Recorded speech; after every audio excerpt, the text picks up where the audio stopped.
You should. I was gonna show you some water, but I thought you were bringing your bucket in.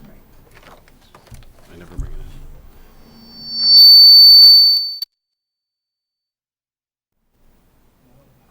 Might be your phone. Okay, we're at 7 o'clock. I'll call to order the meeting of July 8th, 2019. Please join me in the Pledge of Allegiance. I pledge allegiance to the flag of the United States of America, and to the republic for which it stands, one nation, under God, indivisible, with liberty and justice for all.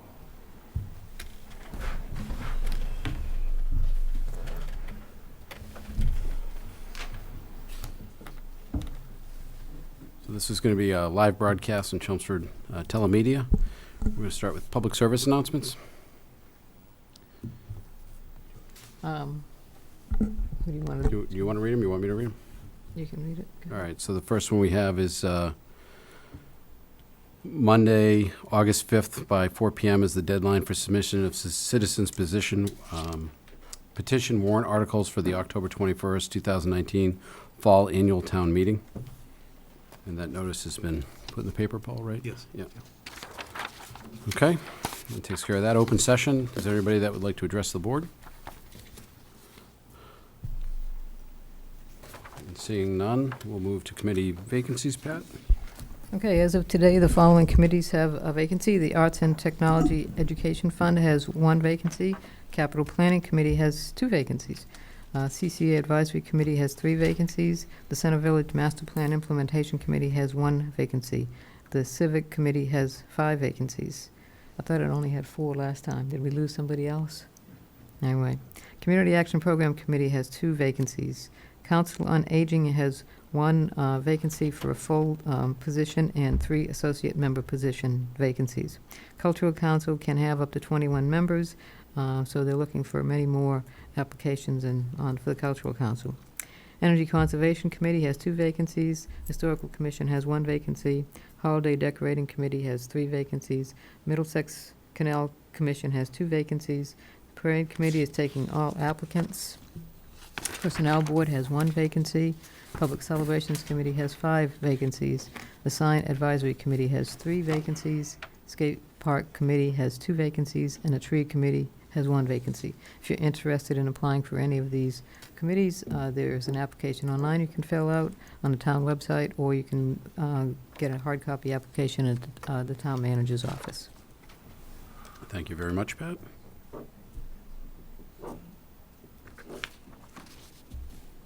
With that brings us to the public hearing sections of tonight's meeting.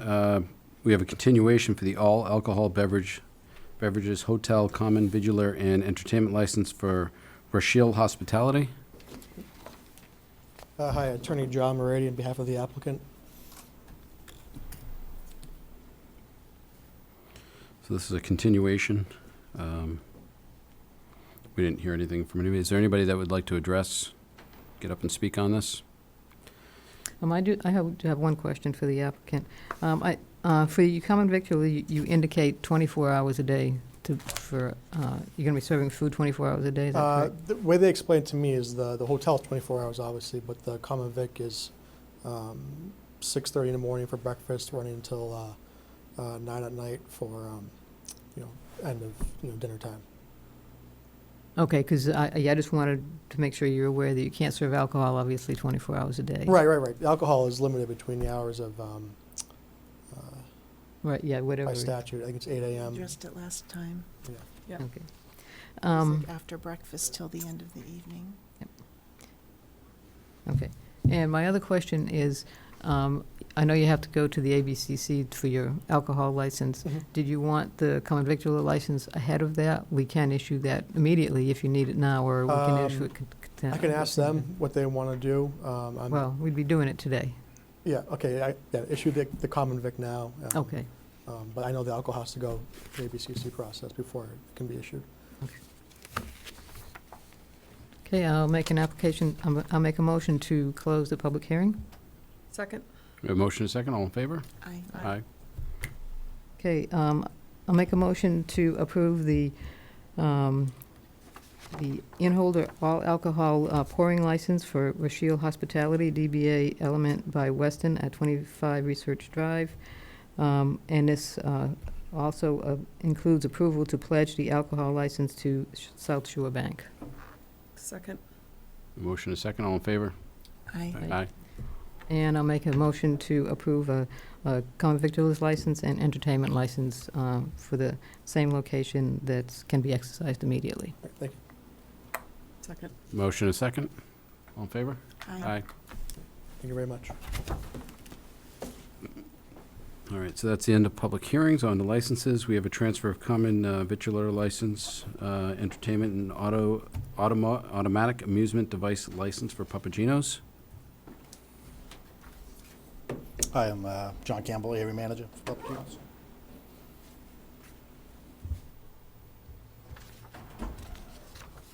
Are you the applicant also?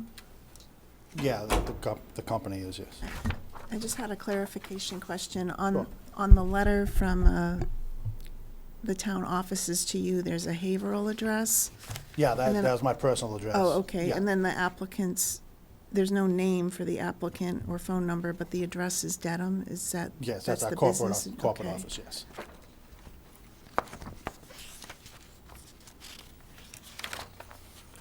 Any chance we get you guys to open back up D'Angelo's? I'll put a word in for it.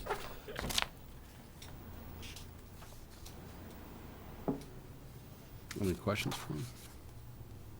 It's the only one I had. I'm all set. So we have a motion?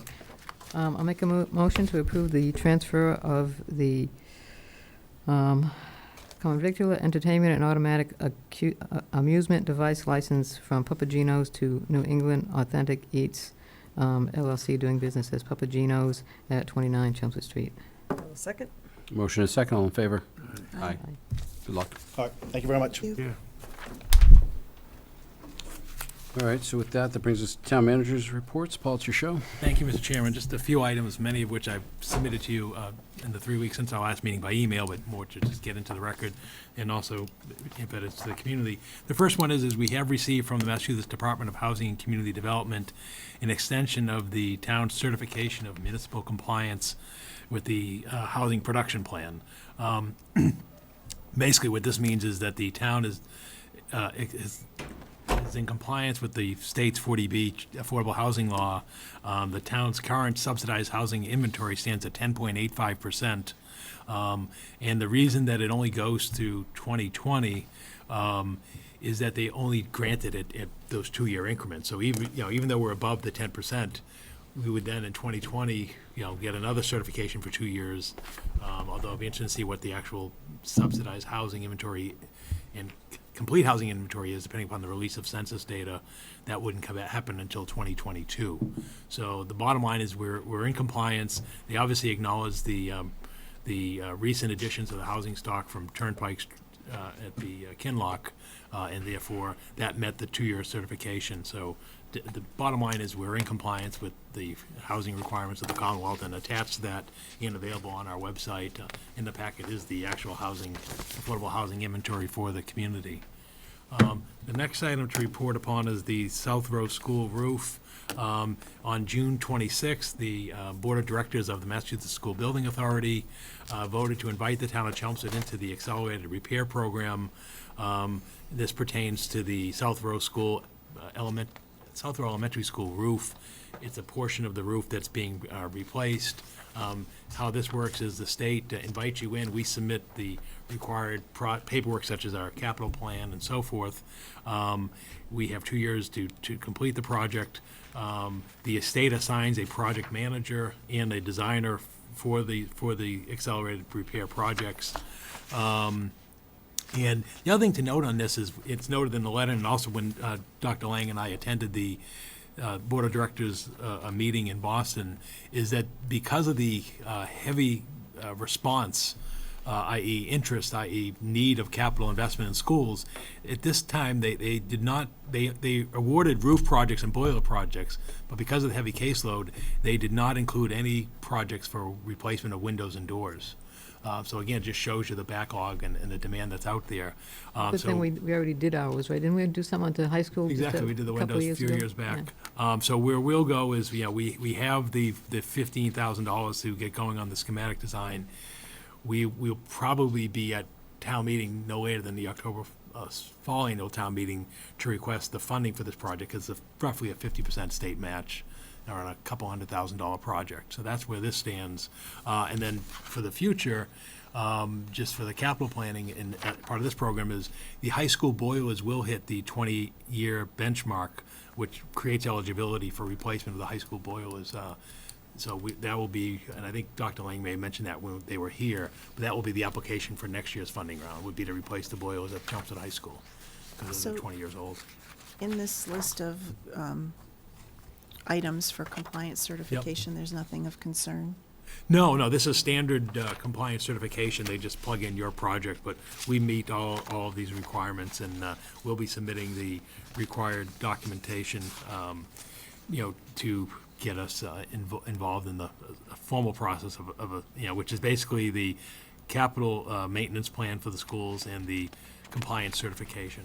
So we should be all set. Paul, in that overview you just presented, Yeah. you said that it was a 50% state match. Yes. You said approximately the cost of this was 200 grand. Yeah, just over $200,000. Does it say in here that up to 50 grand? No, At a time. Invoice. you invoice no smaller than $50,000 increments. time. At a time. All right, so we're And gonna most get, likely- get roughly 100 grand out of In a this. project like this, it'll probably be one invoice, no more than two, because it's a small roof project. But what they don't want is, they don't want you submitting in monthly requests for reimbursement of 18, 16. So is that how they word all of these 50/50 cost share? No, it depends upon your community's demographics and your eligibility, but in our case, we're eligible for approximately 50% cost share. So what would be the timeline if we get the funding in the fall? Would be It's, next summer, or? the goal would be, the worst-case scenario is next summer. In an ideal situation, if it were possible, we'd like to try to do it this fall, but I don't know that's going to be attainable. In talking to Dr. Lang and Gary Persichetti. So we're going to try to move it along as quickly as we can.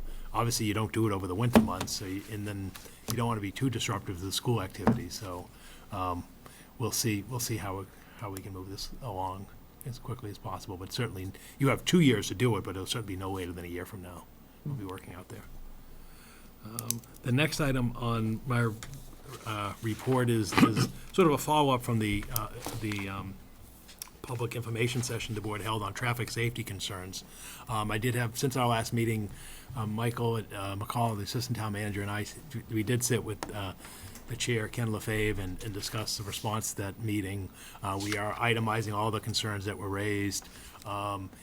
We are also be establishing a more formalized traffic safety committee, of which the stakeholders will meet monthly, review the list as well as items that arise, during the course of the month. But most importantly, probably the most notable one, and you have a copy of the letter in your packet, I did sit with Chief Spinney and discuss the enhanced response to the traffic safety concerns in terms of police presence, and we will be increasing, and it already has occurred, and I know there's been some feedback on that, positive so far. We will be enhancing the traffic safety concerns at this point through October 1st, addressing some of the concerns that were raised at the meeting, because there seemed to be a common theme about in heightened police presence. So we are on that. Again, the response so far has been very positive, and we'll work on that, and if need be, we'll examine the budget, and we may come back to town meeting as early as the fall for additional resources to increase the police presence. But what we did find out there is, again, this is not a revenue generator. Again, most of the stops are not written for tickets and fines, but I think what we did find is about half of the stops were local residents, which is not surprising, because most of the transportation that people do is within close proximity to their home. But we are addressing particularly the traffic, truck traffic on Ledge Road was addressed early on. Now it's more of a question of volume as opposed to speed, but that's a whole separate issue. So I just wanted to formally inform the board and answer any questions you have, that we are acting upon the concerns that were heard, and we will continue to do so going So- forward. On this specific memo, what happens after October 1st? Well, it'll really be an assessment that I'll have with the chief in terms of where we are, in terms of budgetarily. My goal is to increase it permanently, but again, as you know, we have limited resources. This year, we did turn some money back in the public safety personnel budgets, because part of it just depends upon other draws on the budget, and notably use of officers out of duty for either injury or sick time and so forth. But the goal, and again, that's why I probably will put an article on the fall town meeting warrant, would be to permanently have a traffic safety unit in the community out there, because it is a concern, and we're hearing it loud and clear, and we want to continue that going forward. So that's our goal. What we're doing is we're not getting ahead of ourselves. We've started immediately. We'll monitor the budget monthly in terms of, and also we'll monitor the response. What we don't want to do is be predictable. I mean, you don't want people to say, oh, gee, at every morning at 10 a.m. on Tuesday, they're going to be out on Main Street. I mean, that's not, the whole idea is to have a deterrent. And so anyway, the goal is, the goal and intended use is to enhance the traffic safety enforcement in the community. So, Ken and Paul, is there a plan to put, you said, you're collecting the data and looking at it. Is there a plan to put this on as a formal board agenda item so we can look at that as a board? I think We we'll had be the public input session as a board, so when do we come together as a board? Well, I think the only thing we did so far was we went through the items one at a time and basically listed them as what department, and whether it was Chelmsford Police Department concern, is it a Board of Health concern, is it a Mass DOT concern, and then sort of look at them and say, well, this is an easy fix, 1, this is a longer term fix, 2, and this is a harder fix, 3. And that's the point we're at, is just getting those in a list to then come back to the board and present what we have, to then talk about, well, how do you want to tackle this? What do we go after first? Where do we go from Right. here? And then my thought on it would be, once we have that board discussion, and Mike gets to work on it, then we get monthly or quarterly updates on which ones have been tackled and our input, and go back and forth. So is that planned in the next month or so? We or- probably should have it, because, we don't want to let it wait too long. no, but there was some issues about just finding a time that the three of us could meet to go through this list. Okay. And then, because that was just last week, so now Mike's going to compile that and get that to us for the next meeting, I would think, so Okay. we can just start Thank getting you. feedback on it. And the final item I have on my report, and again, it sort of follows the directive or goal from the board, is the fire station analysis location study. Working with Chief Ryan, we have contracted with Criterion Associates, and what I would call basically a data gathering. What they're going to do is outlined in the proposal that I included in the packet, is they're going to gather the data on our call runs in terms of where are the calls, and then basically plot it out, and then from there, look at the existing stations, what the response would be, and then is there a better configuration in the interest of public safety in terms of where the stations are located, the number of stations that we have, and then go from there. And I think once we have this data, which I really would call an objective data analysis in terms of there are known runs, we have known locations, we then come back and say, okay, what does the data show us? We can then discuss with the board, sort of how do we proceed with that. And the reason we moved on this rather quickly is we should probably have this work done by the end of next month, end of August, which would then give the board some time and to discuss in September, is do we want to bring something to town meeting as a next step in this project?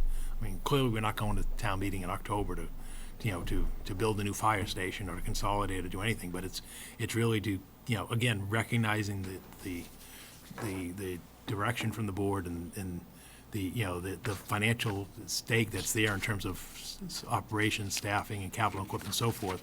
The first thing is data gathering, because it's been 12 years since this was last completed by the community. It was back in 2007. when we were examining locations for the new center fire station, that we last looked at this, in a comprehensive manner. So again, once that information becomes available, we'll put it on probably the agenda at the end of August. Was the and then same have a company that discussion. did it? No, this is a different company. Okay. This is How a did you different company. select this company? Well, I reached out to Gary Ryan as fire chief and say, Gary, reach out to your peers in terms of who have done stations, who have done station analysis. He identified 3 different studies that have been completed, including the one in Westford. Reached out to them, and then this was deemed to be the best proposal going forward. I met with Gary, with Chief Ryan and the consultant. He has since come back and met with Gary and to start the data gathering. And again, we'd expect to have something, 2 meetings from now, the end of August. In section 3, they talk about, as well as examining locations that are not currently town-owned lands. What's an example of that? Well, for example, we don't own, it could be water district land. Okay. It could be privately owned land that, maybe, that obviously may be vacant or so forth. So we basically said, go where the data drives you in terms of, because again, you're going to have a map of, and usually it's color-coded by response times, and you'll have calls, and then you'll have the area of the calls, and then you then lay down, the first step is on the current configuration, and then you then start, doing sensitivity analysis in terms of, if you had a station here, if you didn't have this station, and so forth. Like, for example, let's say we put a fire station on Richardson Road on land that the town owns, next to the dog park. Well, then what would the result be at that location? And then there may be one, well, if you were to put one on Bedford Road somewhere, well, what would, Boston Road, what would that mean? So that's sort of what it is. And then it comes back to the issue of, and that's something that has to be discussed at this table, is what is the response criteria? Because if the goal is to, which is the current goal, which was the 5 stations, 2 people model of getting somebody to any scene within 4 minutes, then it's a 5 station. If the goal was to ensure firefighter safety on apparatus, well, then you might be with the 4 people on the apparatus, and then what does that mean if you then have 3 stations or 4 stations, what have you? And then in between. So what we'll likely do is have the gentleman come out who does the study and then answer questions from the board based on the data that's generated. It's interesting, though, you said Paul reached out to his peers for towns Yeah. around here who have done this, but I don't see any Massachusetts listed towns that have used them. They're in different fonts. Yeah, they're hard to read in the font. Is it because they're blacked out? Yeah, they're just different dark font, because Look at the electronic copy. there's 1, 2, 3, 4, 5, 6, 7, 8, 9. I don't know if it shows up on the screen. It probably shows better on the screen. There you Oh, go. there you go, they're in red. Yeah, they're in red. It just doesn't come back on the black and white printer. Just as a, You can see Westford in the lower right, or maybe you can see it, but it's there, and so forth. So, yeah, it's just a question of the Okay, color, thank you. color printer, but you can just see they another, have a number. another clarification question. Yeah.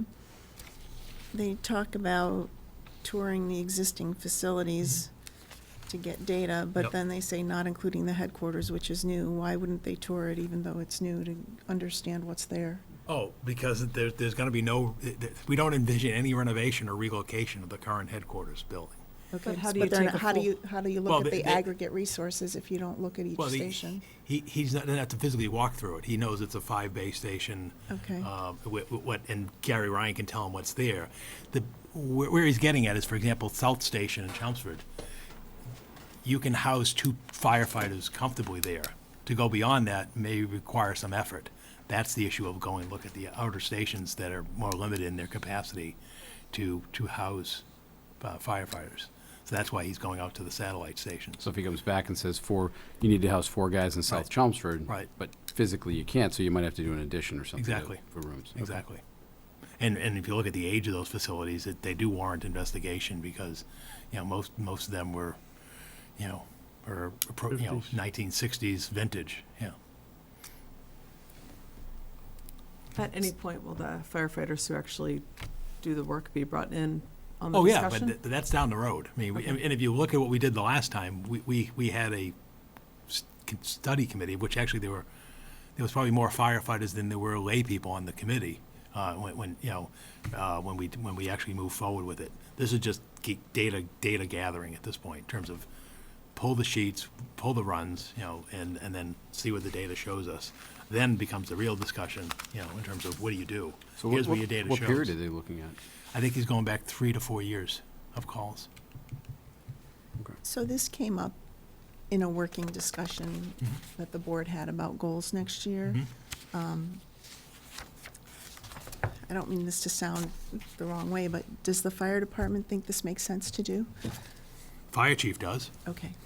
You have a letter that arrived at 10 minutes to 6 from the fire union. They have their own opinions. Okay, I haven't seen that yet. I didn't see it either. Yeah. I did see it. Yeah. And I am concerned with the number of concerns they have. I am concerned that there is not a cohesive message from the entire department, and that apparently there is a breakdown in communication at some point or another. I can speak to Chief Ryan about that. He's a strong fire chief. Yep. I can ask him his thoughts on that, but I don't reach into the fire department. That's the chief's job. I'm also concerned that last year I put in probably close to 60 hours looking into a variety of issues, as was requested by the board. That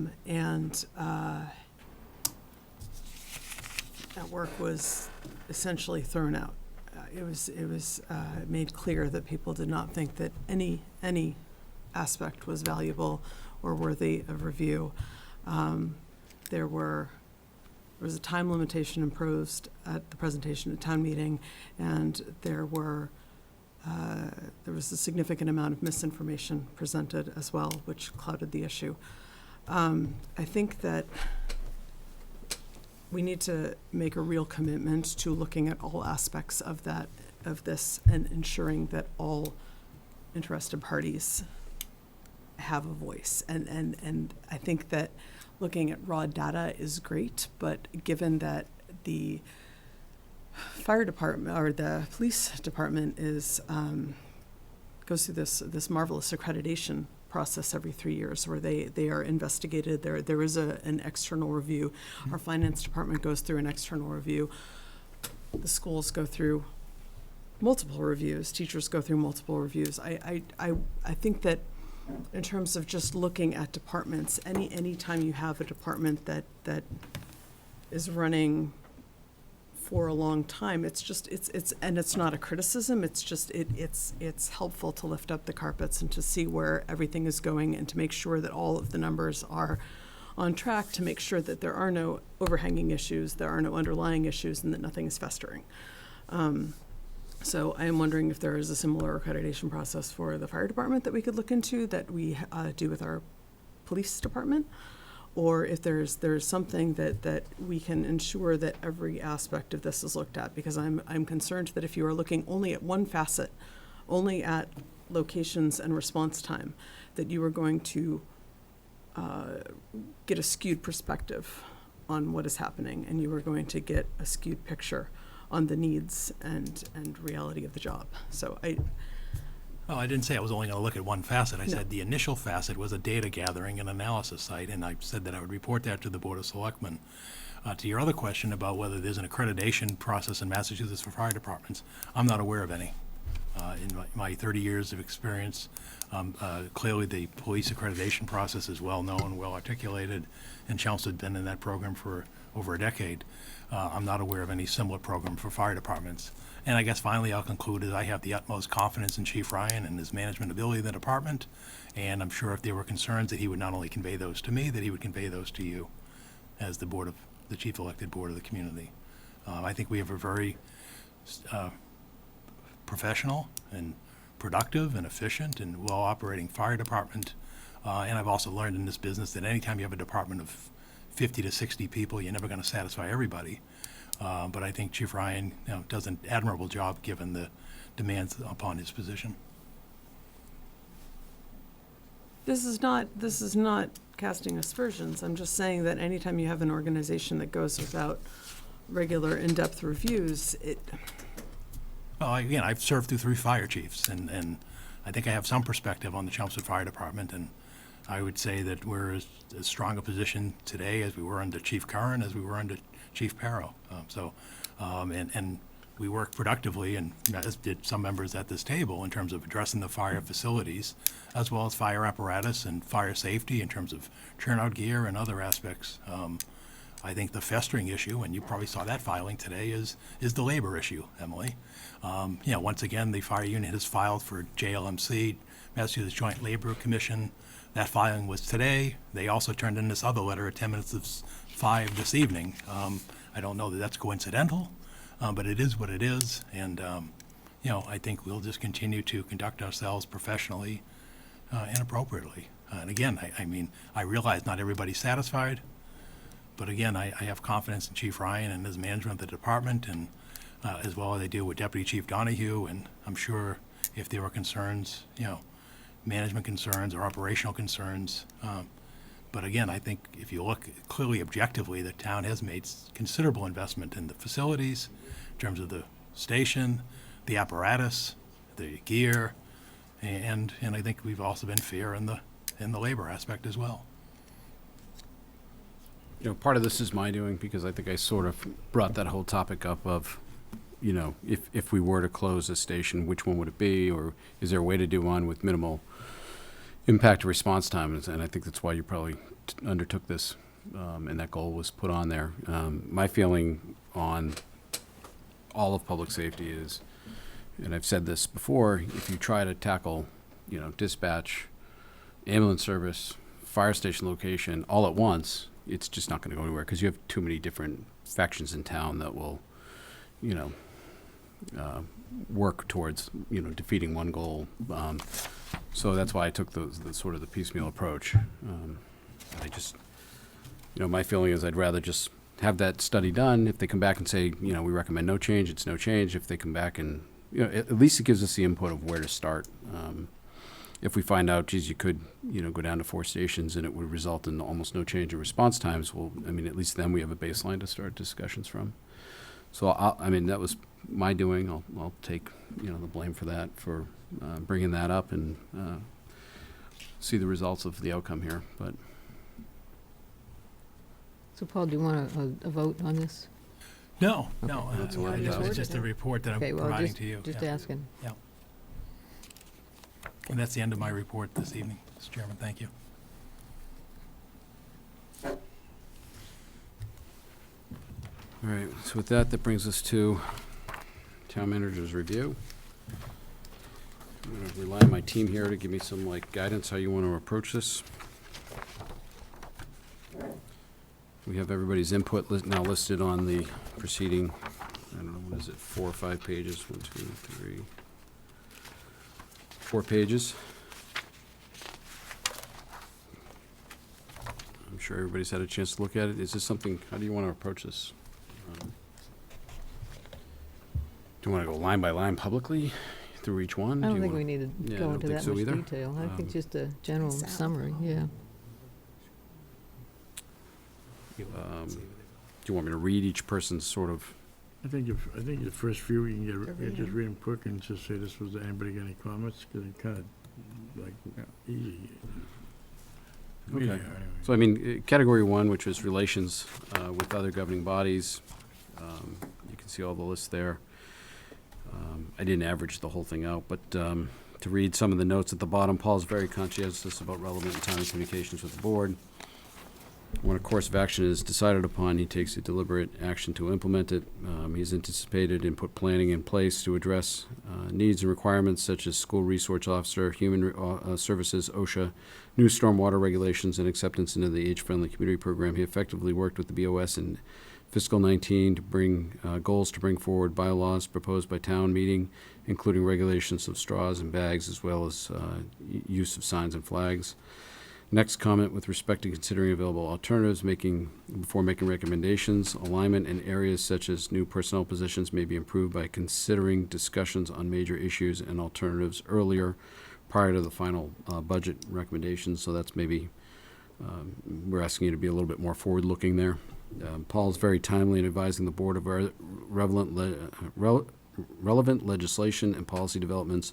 In addition, he and his staff have made great progress working towards securing grants and legislative earmarks for the town in areas such as economic development, age-friendly communities, and recreational spaces. In the future, Paul and the board may want to consider having early discussions in the areas like this to see if the board can collaboratively help with our liaison assignments with state legislators or in the areas of to strengthen our probability of getting the funding allocated. So again, a little bit more forward-thinking or forward-looking, and I'm hoping that maybe that timeline that we did, Jointly. jointly, correct, will help at least get stuff on our radar sooner. So maybe prodding us along and making us all aware of what's coming sort of down the pike. Paul's readily available, often at times far outside the normal business hours, and responds promptly to emails and phone calls. I would agree with that comment strongly. I believe the town could significantly be more proactive in getting voter turnout up. Paul is always accessible to the board and individual members as requested. He is very responsive and accountable. So that was category 1. Category 2, organizational relations.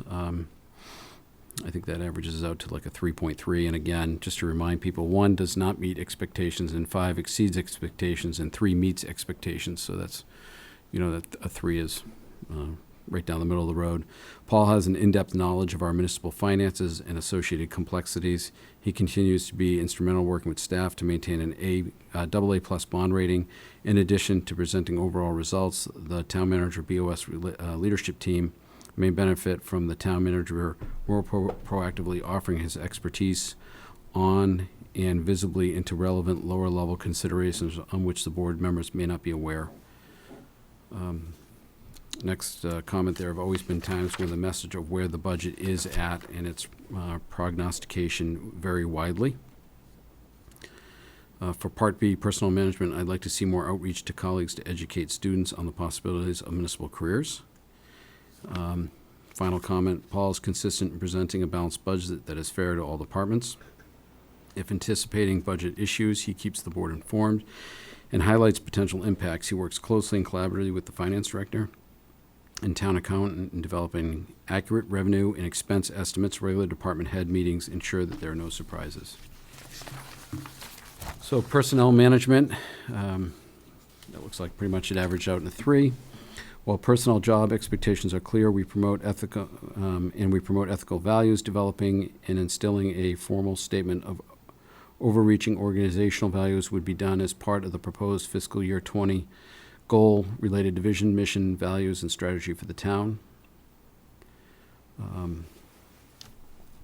Next comment, with respects to promoting a public service role, we can consider strengthening, promoting, or making more visible resident-centric mindsets more consistently in our decision-making processes, and as we plan communications improvements in the coming year.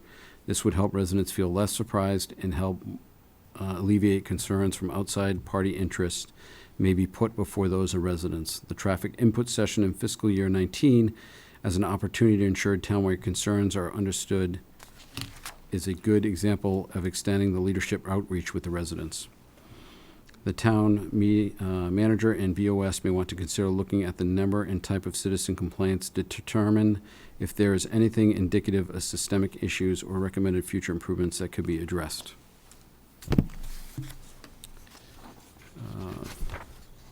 So category 2, organizational relations. So again, they're all laid out there. There's quite a few. Again, I didn't average those out, but it looks like it's Just over a 3. yeah, 1, 2. Yeah, it's like a 3.2 overall. Comments, working the fiscal year 20 goal to inclusively develop the town vision, mission, and values, along with initiating an inclusive strategic planning process will help make the town stronger and increase alignment amongst employees, boards, committees, and residents. Next comment, with the use of this new form, Paul may want to consider ways to help give the BOS more visibility into how he executes the above categories. Paul is accessible, willing to listen to inputs, and demonstrates an ability to understand and weigh different perspectives. The final comment, some of this happens at a slower pace than is optimal given the crisis in both environmental issues and replacing a generation of employees headed for retirement, there is a distinct lack of technological agility and what comes across as a clear unwillingness to engage more proactively with the public using tools widely available to municipalities. The impression given is that nobody could possibly come up with a better way to do things, and it's not worth trying, instead of really listening, engaging, and supporting ideas in community development. There is also the impression given of a rigid top-down structure and hierarchy may be vital to to certain functions, but it can also stifle innovation and agility. The third category here, relations with the public. And this looks like it's a high 3. 1, 2, 3. 3.5. So that would be a 3.5. The comments are as follows. Paul swiftly and effectively addresses citizen complaints that are within the town's control to solve. Examples include getting the outdoor courts at the high school repaired so the summer basketball program could proceed, and clear foliage to improve traffic visibility at busy intersections. Paul continues to work difficult traffic issues with the state and DPW. Budget reallocation to address pothole repairs across the town was done in response to citizen complaints. In other areas during the past year, some residents feel the town can learn from and make future improvements in communications and handling major issues such as Route 40, 152 Turnpike, and bright light signs permitted at the Holiday Inn affecting night lighting in abutting neighborhoods. Major communications are consistently published in the Chelmsford Independent and at the discretion of the Lowell Sun. Use of social media has increased. Improved communication methods to reach more people as well as the web site improvement can be addressed as part of the FY20 goals. And last comment, Paul is generally accessible and responsive and always has an open door. Category 4, which is our last category, relations with other governments and agencies. And this looks like a 4.3 overall. We have about 6 comments. Paul is very active in the community with relevant governmental and professional organizations. He has solid relationships with our state legislators. He makes time during the outside of normal work day to participate in local events in our town, such as business ribbon cutting, legislative visits, and community events. He is active in municipal forums such as those for the Greater Lowell Chamber of Commerce and the Middlesex Creek 3 Coalition. We has assumed responsibility as a board of directors chairperson. Next comment, Paul is respected by his peers and is often called upon to join regional agencies and community groups. Examples include Chelmsford Rotary. He recently stepped down as president. The Middlesex 3 Coalition. He is currently president of the board of directors. The MIAA, the Massachusetts Interlocal Insurance Association, serves as the chairman of the board of directors. Paul proudly represents the town at local and regional events. His presence is noted and appreciated by residents. Next comment, Paul maintains open communication with all segments of the community, residents, business owners, visitors, etc. Next one, Paul makes an effort to communicate with the town through his monthly Managers Roundtable cable TV show, which highlights special events, issues, upcoming meetings that may be of concern to many residents, etc. Regarding Paul's relationship with staff, there is an apparent mutual respect, loyalty, and confidence between Paul and personnel who work for the town. So that's a boiled-down overview.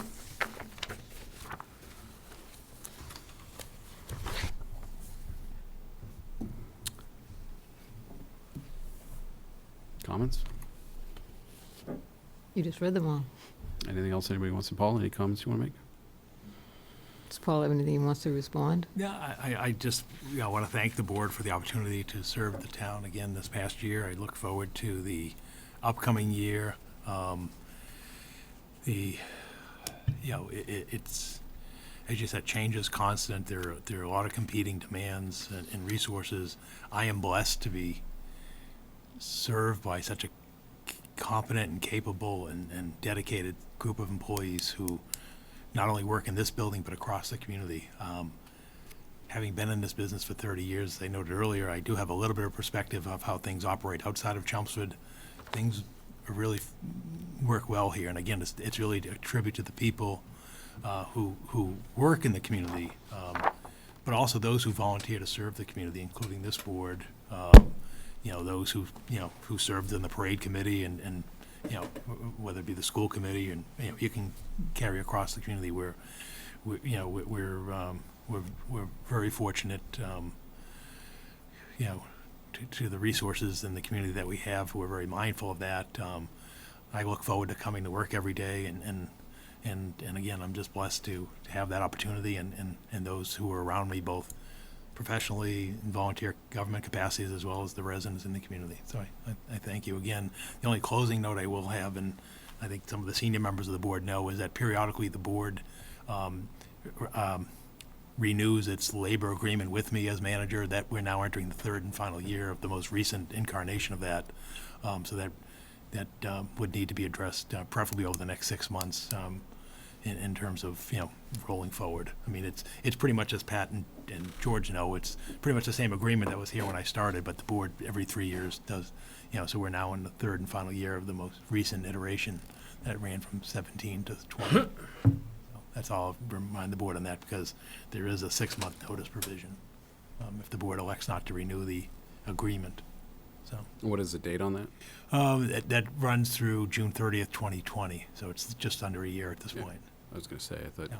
But again, I just I was mentioned here it when now. the last time we did Yeah, it, so. so I just was mentioned gonna it say. now, because all of a sudden, July becomes September, becomes Yeah, I think we December. waited a little too long last time. I think it was after it. Yeah, it was a fire drill. So thank you. Thank you for all your service. Thank you, Paul. So how do you want to tackle number 9?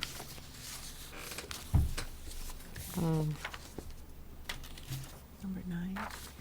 Number 9, well, Paul's current salary is $192,000 per year, his regular salary. I've spoken to him when I did my review with him and asked him about his expectations on that. And given that other non-union personnel are anticipating a 2% increase in this current year, I asked if he'd be satisfied with that, and he indicated that he was. So I would make a motion to increase Paul's salary effective July 1st by 2%, which would bring it to $195,840. Before we get to the, that point, Paul, this goes into effect July 1? Yes. So Okay. last week, yeah. And our next meeting's when? 3 weeks from now, the 29th. So there's a couple things that we're going to discuss in executive session that I'd like to address before we talk about the raise portion. I don't know how to bring it up, but I'm just wondering if we can either postpone to that meeting, if that would be possible. Is the board looking to give me more money or less? I don't know. I haven't spoken to the board. I don't know what their feelings are on it. It's not something I've discussed with anybody. I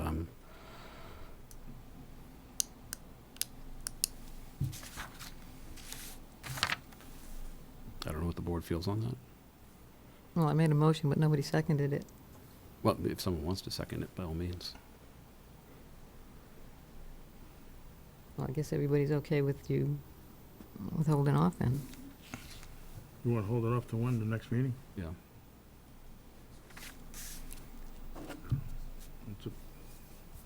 I have no problem, whatever you guys want to do. You must have a, reason you're gonna bring, you're gonna be at executive session? Are you gonna be there? Yeah, I'm going to be in there.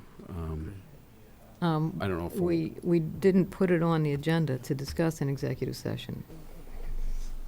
So we wouldn't be able to discuss it in executive session until our next meeting. his pay raise.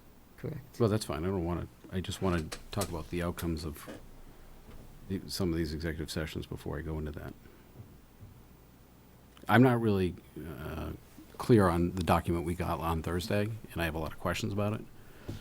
The one that was emailed to me, which I think we're going to discuss in executive session tonight, and I don't know what any of that means. And You're speaking about the Department of Labor Relations, police? yes, But I don't think you can participate in those discussions, Mr. Chairman, because you have a conflict of interest. okay. So I'm sort of confused as to, I'm willing to discuss those, with the board, but I don't know that from basically the understanding that I have, that you can participate in those discussions. And again, it's not my place. I'm just trying to protect you from I don't want to concerns that may go discuss. outside of the community. All right, so I'm just wondering what happens next in that process and what the potential outcomes are. And I don't know the form on how to bring that up. Like, I don't know what I can answer the question. Where the process goes now with the letter that came out last week is it will go to a formal hearing that will take place sometime between January of 2020 and March of 2020. Sometime after that, there'll be a decision rendered. So that's Yeah. January 2020? Yeah, it's in the paper, it's in the correspondence that was sent out. It's January Right. 2020 through March of 2020. They've asked the parties to coordinate their schedules. So there'll be a full evidentiary hearing, which is basically the town and the union will present witnesses and submit evidence to a hearing officer who, after the close of that hearing, will sometime in the period thereafter issue a determination based on the charges. And what that is and where that goes remains to be seen. But again, we won't know the results of that for, again, could be 9 to 12 months from now. Okay. And so, but basically what we received was there is reason to proceed ahead with the hearing. Yes. Okay. Based on, yeah, again, there was a meeting that was held as, I think it was June 16th, and the correspondence, which again is a public record, it's in the it's in the, available. And it's, I think the media has it as well. There's a hearing that was held on June 16th. It lasted, what, 2 hours maybe? The party, I heard from both parties. She then rendered a decision that was released, July 3rd at 1 o'clock or so, which basically said that she was moving it to a full hearing, again, which will take place sometime between January and March of next year. But again, there's been no findings. It's basically, it was a probable cause hearing, the analysis of it, which means that she's moved it forward to a full evidentiary hearing, which I think the key thing was there'll be witnesses, and included in those witnesses will be our town council, obviously, perhaps, and others. But, I think if an objective analysis of that correspondence clearly indicates, I think the word town manager was used once in that. I think the word town council was utilized repeatedly, and as council has shared with this board, and I'm not talking tales out of executive session or out of the hearing, I think town council has taken responsibility for what transpired, and I think in his words, this is how he conducts his business and has conducted his business before the JLMC for the last 20 years. I actually have some questions. I've been trying to do research on how these hearings come up and the process behind them. So I know Assistant Town Manager McCall is a lawyer, and I don't know how much he can answer just in terms of straight up legal process. But it is my understanding that at such a hearing, a probable cause hearing, you are not allowed to produce new evidence. You what they are looking at is what has already been presented. Is that the case? No, the hearing, each side was given opportunity to present their side of the issue. Yeah, but there were no witnesses called. There was no, there were few. But the body of evidence was presented. Yes. To the judge. To the to an investigating officer. To an investigative officer. Right. Okay, and so that investigative officer read the body of evidence, and I may be misusing terms. I'm not a lawyer. She heard the presentations. She heard the Right. presentations. We don't know if she went, for example, and watched the and went town through meeting. everything. We don't know. We don't know that she went and watched the town meetings. We don't know Okay. anything other than what's said in there is that she reviewed the materials and moved it forward to a full evidentiary hearing. Okay, so when it is moved forward and not summarily dismissed, does that mean that the person investigating has reviewed enough to conclude that there is a greater than likely possibility of a judgment being needed? Sure, that's why it's called probable cause. Okay, so, right, and I just wanted to clarify that because Yes. and I wanted to make that clear for everyone else who has not been digging into Right. law reviews and law blogs. But again, there were no witnesses there. No, but there is, there but were there no is already, witnesses there there is from the always, JLMC. there is already a body of evidence out there that is reviewable, and that's what was reviewed. And at a probable cause hearing, is new evidence allowed to be introduced, or is The it, parties could introduce any material that they wanted. I'm not aware of what the standard is there, but in most instances, there's ongoing discovery in any type of matter. discovery is the word I was looking for, thank you, okay. And so usually this is an intermediary process, and more often than not, those go forward so that there can be a full hearing, unless there's just clear and convincing evidence that nothing happened. But oftentimes, you err on the side of caution and go forward to the full hearing. That's been my experience, but not necessarily in this jurisdiction. Okay. All right, so with that being said, and where, again, I'm probably not going to be allowed to even discuss or be privy to most of this, and where it's slated for next year, if you want to go ahead with your motion, I'd be fine with that tonight. So is somebody gonna second it this time? I'll make a motion to increase town manager's salary by 2% to $195,840 per year. Have a motion and a second. All in favor? Aye. Aye. And any abstain? One? You're gonna abstain? I mean, no, but we'll go So from there. 4 to 1? So 4 to 1.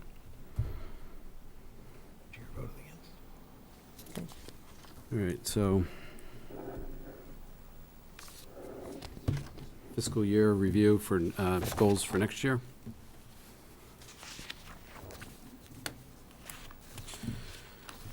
So we started this process with one long list, which had the town manager's goals and the board of selectmen goals as one, and I took it upon myself to break it into two.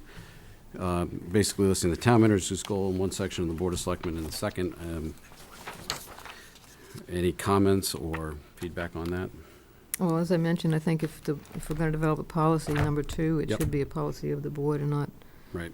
necessarily a Again, I policy think of Christina town. just took the old Oh, okay. information from the past meeting and put it in here. But that's fine.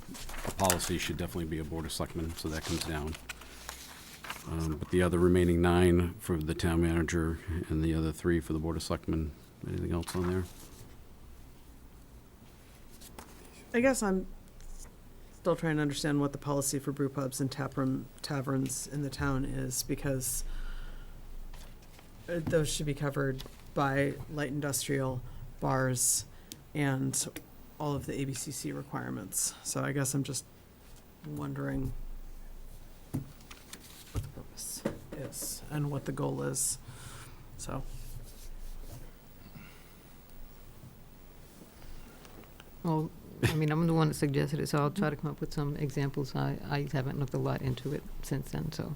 So it may be an Maybe easy Because to do. I Maybe have there been is looking nothing. into it, Maybe there and is I just, nothing, I, but- like, it should be covered by our light industrial regulations, the ABCC, and our current liquor license regulations and bar regulations, so, Maybe it is. So maybe it'll be a lob ball for us, where it's just nice and easy.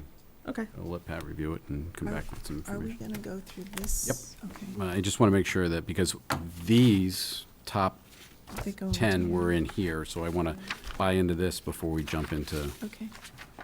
So which ones did you omit, or? No, we just moved the Didn't bar remember. tap room number 2 down to board of selectmen. Okay, okay. So the other 9 remain. Okay. Yeah. As a side note, we had talked at last meetings about a flag policy. Do you want to include that in board of selectmen goals?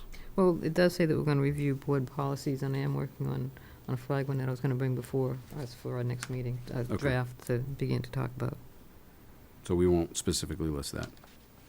That's fine with me. Okay. Paul, any comments or concerns about these remaining 9? No, and I think we'll sort of flush them out as we go into the next document, right? Okay. So the next document that's in here is something that I put together with my limited word processing skills. So if there's any typos or something screwed up, I apologize. I put a table of contents, and then I threw the abbreviations in here, so if anybody from home or someone in the public picks this up, they know what BOS stands for, or DPW, or ATM versus TM and so forth. And then, again, I laid out just basically an introduction on why we're doing this. Its purpose is to determine, more accurately the town manager in accomplishing his goals and objectives, who we expect him to work for, what key management areas are being carried out. So that's pretty much spelled out there on what it is, the reason why I did this. We have our mission, and again, that was just me taking a go-around shot at, and Virginia helped me a little bit on that, and the vision. So any input I can get from that would be great. But again, that was the purpose of all of this. So to dive right into the goals. So I just listed the 10 goals we had on the front, and what the expectation was, and what the results and outcome we're expecting, it to be.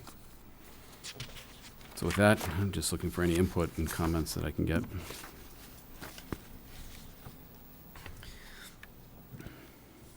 I think if we accept that we're going to do a vision, values, and mission at the town level, it would make sense to relook at the Board of Selectmen one when that's set, Mm-hmm. Okay. just to see if there's any tweaks. You want to just go through these one by one, or? Whatever all of you would like. It's not my decision, we're a board, so if you want to go through them. The first one was develop, like you said, the vision, values, and mission statement. Establish. Other than typos, I don't have any comments on that one. Thanks. I don't have an editor in the back office, but Well, now that it's public, I can go over it. So the board's gonna develop a mission statement, because and then I'm sort of gonna try to flow from it, right? I think it should be the other way around, really. Well, because you said policy and direction. I'm just trying to figure out how this is gonna work so that months don't go by and we're pointing at each other. Right, yeah, We exactly. need a work session. We need more work sessions scheduled. Well, again, if It's only 8:00. it's a vision, No, to she develop an needs over- to develop this. That wasn't on the agenda, so we can't do it Yes, it tonight. was. She means to do It it. clearly I mean, like a serious work session. Pat, she's talking about actually developing the vision, values, Yeah. and mission statement.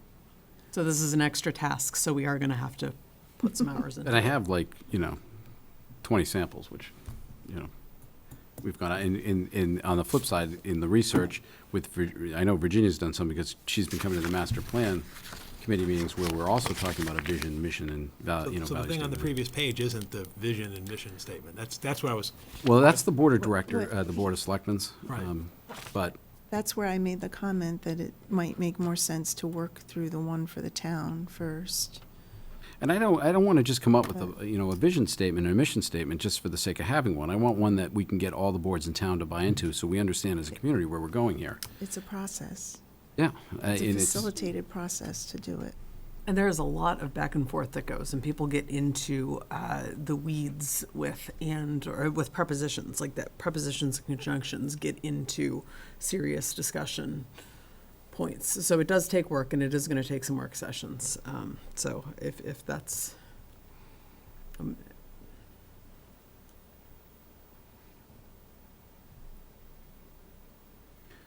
So is this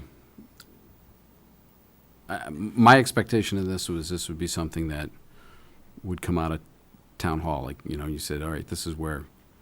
again, I don't think that's what the charter is, and I don't think that's what the management, it's not my job to set a vision or mission statement for the community. That's the Board of That's the Board of Selectmen's task, is to act, set policy, set direction for the community. and then Paul has to And- figure out how to enact that. Exactly, and I think some of the things, these are motherhood and apple pie things, with all due respect. In other words, it's like the town, let the children guard what the sires have won. Great, that's great, but what does it mean? Yeah. But it's just like, we want to be a community that's, preserves our values, qualities, natural resources, well, What does that mean? but which community doesn't want to be that? What I'm trying to figure out is what tangibly are we trying to do? And I think that's what I'm trying to figure out is then how can I then act to fulfill that vision for the community? Because, I think that's sort of, that's sort of what I hung up on is, yes, we're live, work, play. We get all those nice words, but again, what does that mean in practice? And I actually had a question that I didn't get a chance to bring up back with your reports and our 10.84% affordable housing. Given the reports that have come out recently about the level of homelessness in Massachusetts, and specifically even in wealthier communities, we have a large number of homeless people, and we have people who are housing insecure, who are food insecure because they are paying for housing. There are people who are constantly on the brink of home insecurity or homelessness, and I wonder if that 10% low bar, so the minimum, the de minimis, the better than de minimis level is actually sufficient. If that is, we should just say, oh, we've put a toe over the finish line, we're done. Like, should we be looking to increase our affordable housing? Because if you have a homeless problem and an income problem where people cannot afford the non-affordable housing, adding more luxury condos is not going to solve anything. And I'm wondering if that 10% bar that everyone's like, whew, well, we did that, we don't have to do any more. Like, is that actually enough? But that's not what the 10% bar says.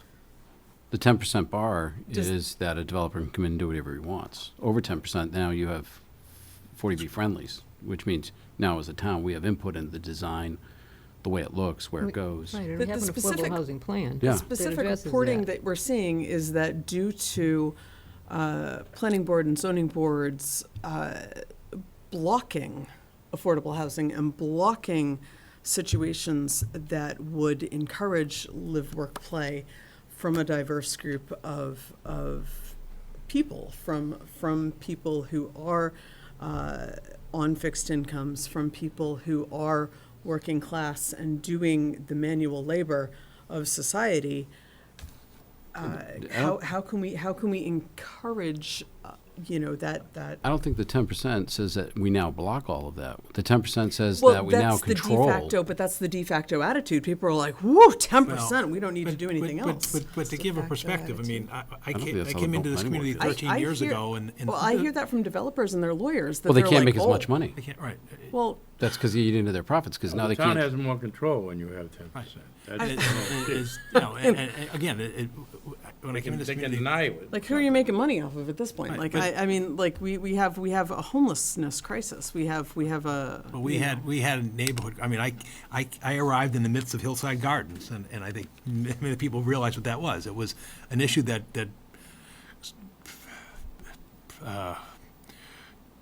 demanded a lot of attention of the Board of Selectmen for a 2-year period. And the reason for that is the town was not at 10%. And when we talked about reaching 10%, people thought we were insane, right? I mean, they admit it, right? People thought that there was no way Chelmsford was ever going to reach 10%, that it was a pipe dream, and that, and that the neighborhoods were going to be overrun by, affordable housing, unwelcome affordable housing project as group homes and so forth. And so if there's a reason that we celebrate, Emily, that we're at 10% is it was a long-sought goal of the community.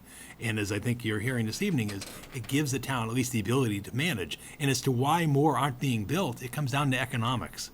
There's a reason why that the projects moving forward are converting from rental to condos. It's because the money. And when we talk to the folks over at UMass West Campus or other locations in town, whether it's Gorham Street, which came in as a rental project and is now a condo project, the ones right at the town line, and even, it's the economics, the cost of construction, the value of land, and yes, the taxes in the community, all of that sort of drives the market in terms of what is being built in town. And there are projects, and this board may be aware of them because I'm hearing about them. There are other projects under consideration in the community, and what the big driving thing is what is it that's economically viable? And the challenge with affordable units is it reduces the return, so you've got two choices. And this really is the UMass Lowell discussion that's going to confront this community is, how do you deal with that? And it may also be the Route 40 discussion, is how do you meet those challenges? Because in order to make a project, let's look at UMass Lowell. It just closed for $3.2 million. You need a couple $1 million to prepare the rehab site the for site. redevelopment. And then you've also got the costs of infrastructure, utilities, water, sewer, and so forth. How do you then get a return out of that site? And that's the big challenge. And also, it's a zoning question, because right now it's zoned single-family residential. So you now got to go to the community and make that case. And there are a couple other parcels, closer to the center of town where the same discussions are taking place. It really comes down to an issue of economics. So we're not, we may be celebrating the 10%, and I think it's because of the issue of local control. Yeah, you just take back control. That's what we're excited about. It's like, now you can't just walk in and say, I'm putting it here. The residents have no say. Nobody has any say. I'm going to stick 30 units. But that's not how it works, in. but that's not how it works. And no, it's not. And I think that, I think that Chelmsford tries to have it both ways. I mean, it cries about taxes and not having enough, and then it's too rich to have all those, people who need some help in here. And there's a level of classism there that is disappointing. And I just wonder, given the actual reports of real humans and a percentage of people who are homelessness, a percentage of people in our town who need cheaper housing because they are on fixed incomes or because they are working the lower paid jobs. I wonder if that 10% bar, if that is something that we should be looking at, because we could solve some of the problems that the town specifically and the larger community are facing. Are you asking if we could raise that 10 to 15? I wonder what the actual data says. I want to know. That's a state thing, right? Yeah, it's the state's Yes, assumption. but We can set anything we We We want. can set it at anything we On site. want. Like, so what I'm wondering is, are we actually meeting the needs of our community? When you look at, what people actually need, the whole point of the Route 40 thing, what that came out was that, there is a huge need for continuing care communities. There are waiting lists for that sort of residential development. There are waiting lists for affordable housing. There are waiting lists everywhere that people just need roofs over their head that are secure. And when you have that level of housing insecurity, it's. But you it's get the pushback, Emily. Look what happened at, 152 Turnpike? There was increased density there, and the planning board, lucky they escaped the room with their lives. I mean, because it was such a pushback from Stonegate Yeah. on that And now development. it's going to court, right? Yeah, and now it's taking been it to court. appealed. I mean, so it's not as though the town is the focal point of it. Yes, It's the residents around. And I think you're being harsh on the town. I mean, I don't think we're a town that feels like we're too rich to have any of this, because, all of my kids have spent time at the food pantry and seen what's needed. And that's my every question is Tuesday 10% night open enough? table is. But is 10% enough when we have people in our community? It's not. I think it's more of a priority with the community issues, to be honest. And I think it's something that should be addressed in the housing production plan. When is that due for, that, we just renewed that recently, right? They just renewed that. We just got to recertify Recertified, for yeah. 2 more years. Yeah, and The one that's in there I now. mean, it addresses ongoing Yeah. efforts to And no one's ever been increase. turned down, but they Right. applied for one, even after we got to 10%. There's stuff in the Right. pipeline now that might, because the new census is coming out, right? And that could, that could The increase. census will be a year from now, 2022, we'll have the new That data. could bring us below 10%. I Right. mean, And that is one of our goals to, ensure as much, it'd be nice to have 100% participation in the census. That does matter. The rumor is that the governor wants to bring it up to like 12 to 15%. I don't know. I think that actually might be, Sure. I mean, like, this is where I'm asking about the data, is that I think that might be the more realistic number in terms of actual societal needs. Well, clearly there's a housing shortage. I mean, the governor stated that, and there's a goal by the governor to create additional housing. The problem is where? He wants it on public transportation. Yeah, all right, he wants it on public, exactly. Yeah, well, That's where the money is. I haven't seen much advance in public transportation. But, I mean, that's part of the live, work, play thing, and the age-friendly community is that there has to be public transportation that is accessible, reasonable, and reliable. That's probably why the new apartments in Lowell by the train station are so successful. Oh, yeah. Walk downstairs through a tunnel and you're on the train. Yeah. I mean, that is key. You can't have a lack of Mhm. accessible public transportation. And So that's a big side step from goals. Yeah. Not to get us back on track here, but I just- if you want to add a goal, I was looking in terms of the report of hitting, our 10%, and then looking at, I don't think we're qualified to say what the percentage should be. no, We can't pick that's a why I number, asked, right? somebody has to be. so back to number one, the visions. So Paul, back to your statement about motherhood and apple pie. Yeah. If you do this right, it may sound like that at first, but really what you want to have in place is something that has been built through some type of consensus with stakeholders and provides an overarching set of statements that your departments coalesce around, that the committees coalesce around. The value statements drive behavior. It's behavior that you'll hire or fire over. If you even look through the Chelmsford website, you can go to other town municipalities where there is a vision or a statement about what they envision for their town right there on the website. In ours, it says kind of what kind of community we are, but then if you look at the departments, the police department has a really nice mission statement that they've written, but it's not consistent across the departments. I don't know if other departments have them or not. It doesn't necessarily tie to something that's overarching for the town. And so that was the conversation that we had when we started this, was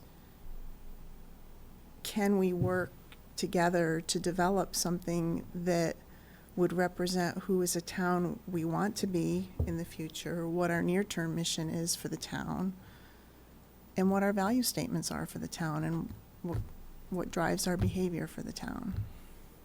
So that's really what this was.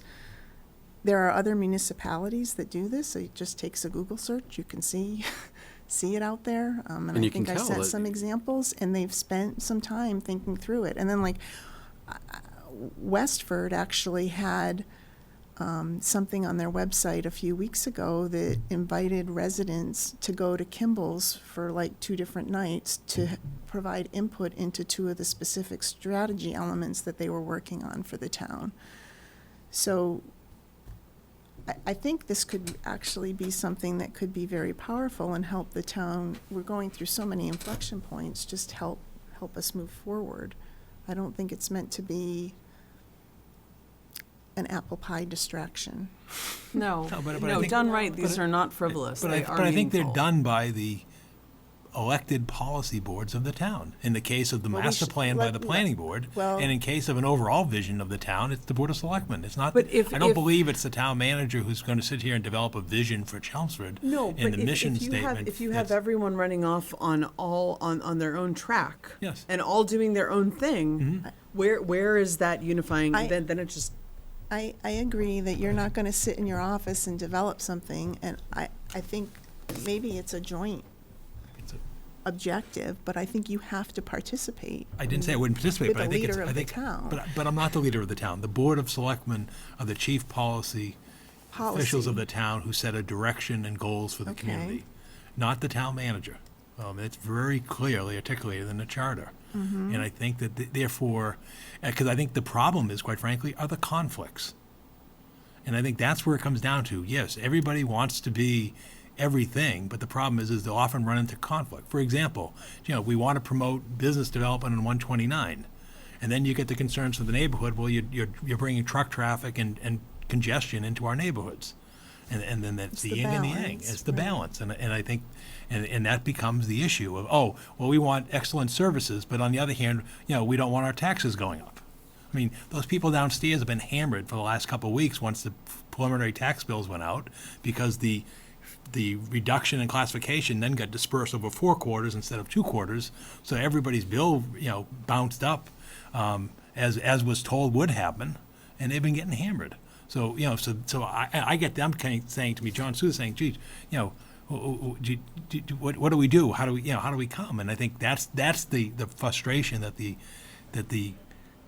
management and officials of the town have in terms of, well, how do we resolve the conflicts? Because yes, in a perfect world, we'd have great schools, open spaces, tremendous resources, ultimate public safety, roads without potholes, That's all and so planning, though. forth. I mean, like, But that's it's what's not. your It's vision and what's reality your that you've got constrained resources. Right? Absolutely. But I mean, what is your vision and where are your priorities? And I think that if you put something out there that is fluff and not thought out, then it's a waste of time and paper and ink.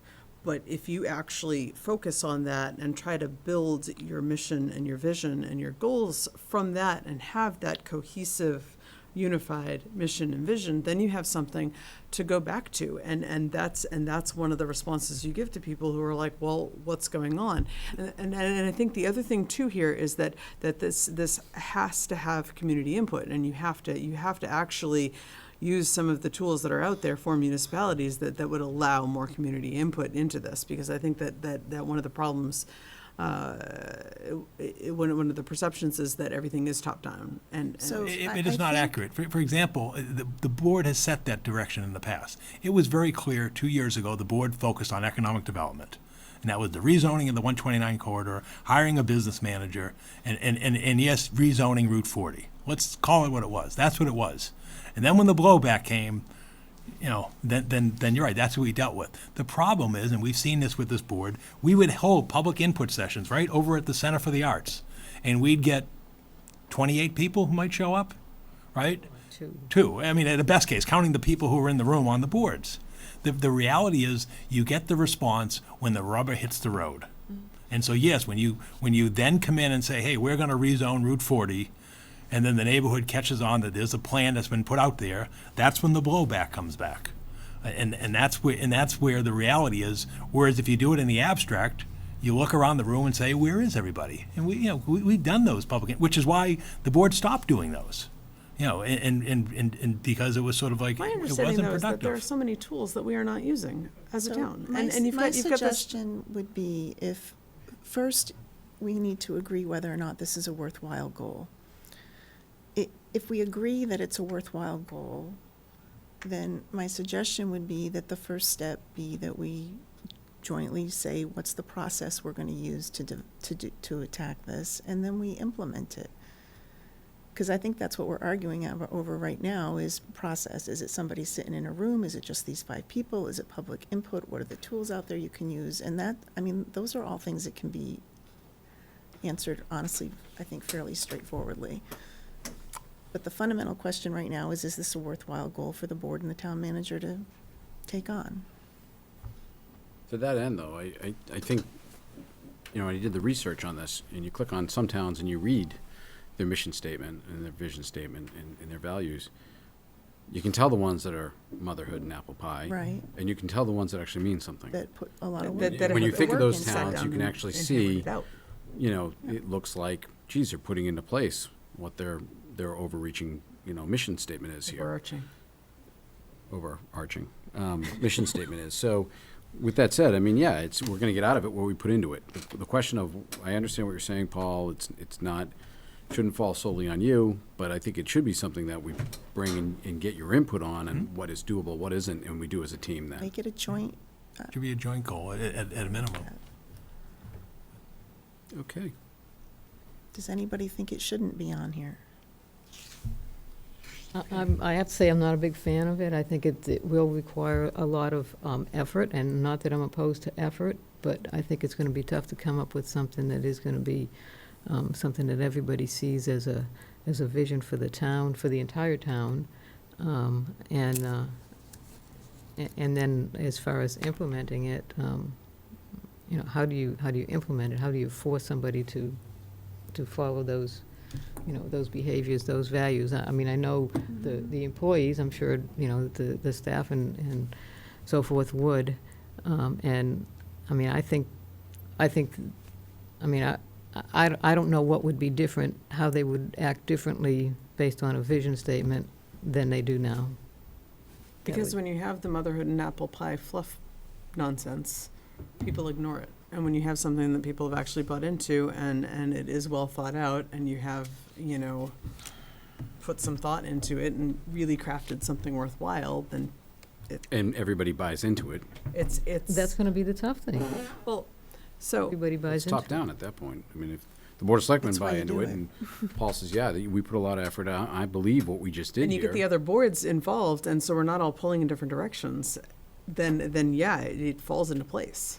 I think And- that's the biggest goal itself, is to get more people involved from the overall from the town. I think that in itself is a big goal. When we just look at the vacancies. The elections and, you know, the vacancies 11% on the, turnout. Yeah, that's another issue. Okay.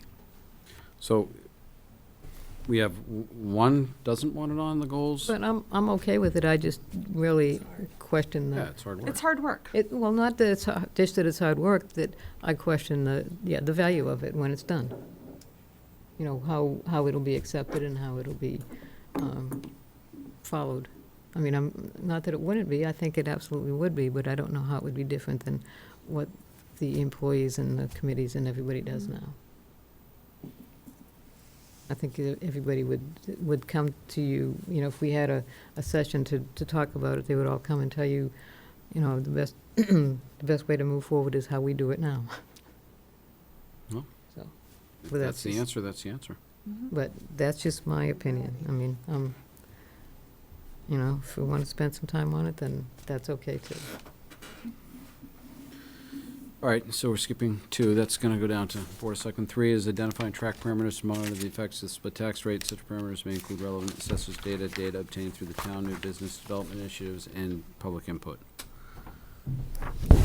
I know that went on there about 6 weeks ago, 8 weeks ago, and I've already in public have received a lot of comments on that. Oh, you can't track it. This isn't, how doable is it? Input?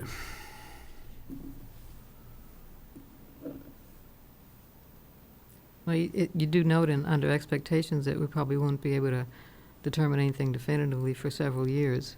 I think we've already heard from Paul about how we still get comments even though we have a split tax rate. And nobody's happy, but, I wouldn't say nobody's happy. well, the ones that come and talk to the folks in the treasurer's Well, they were office. misinformed.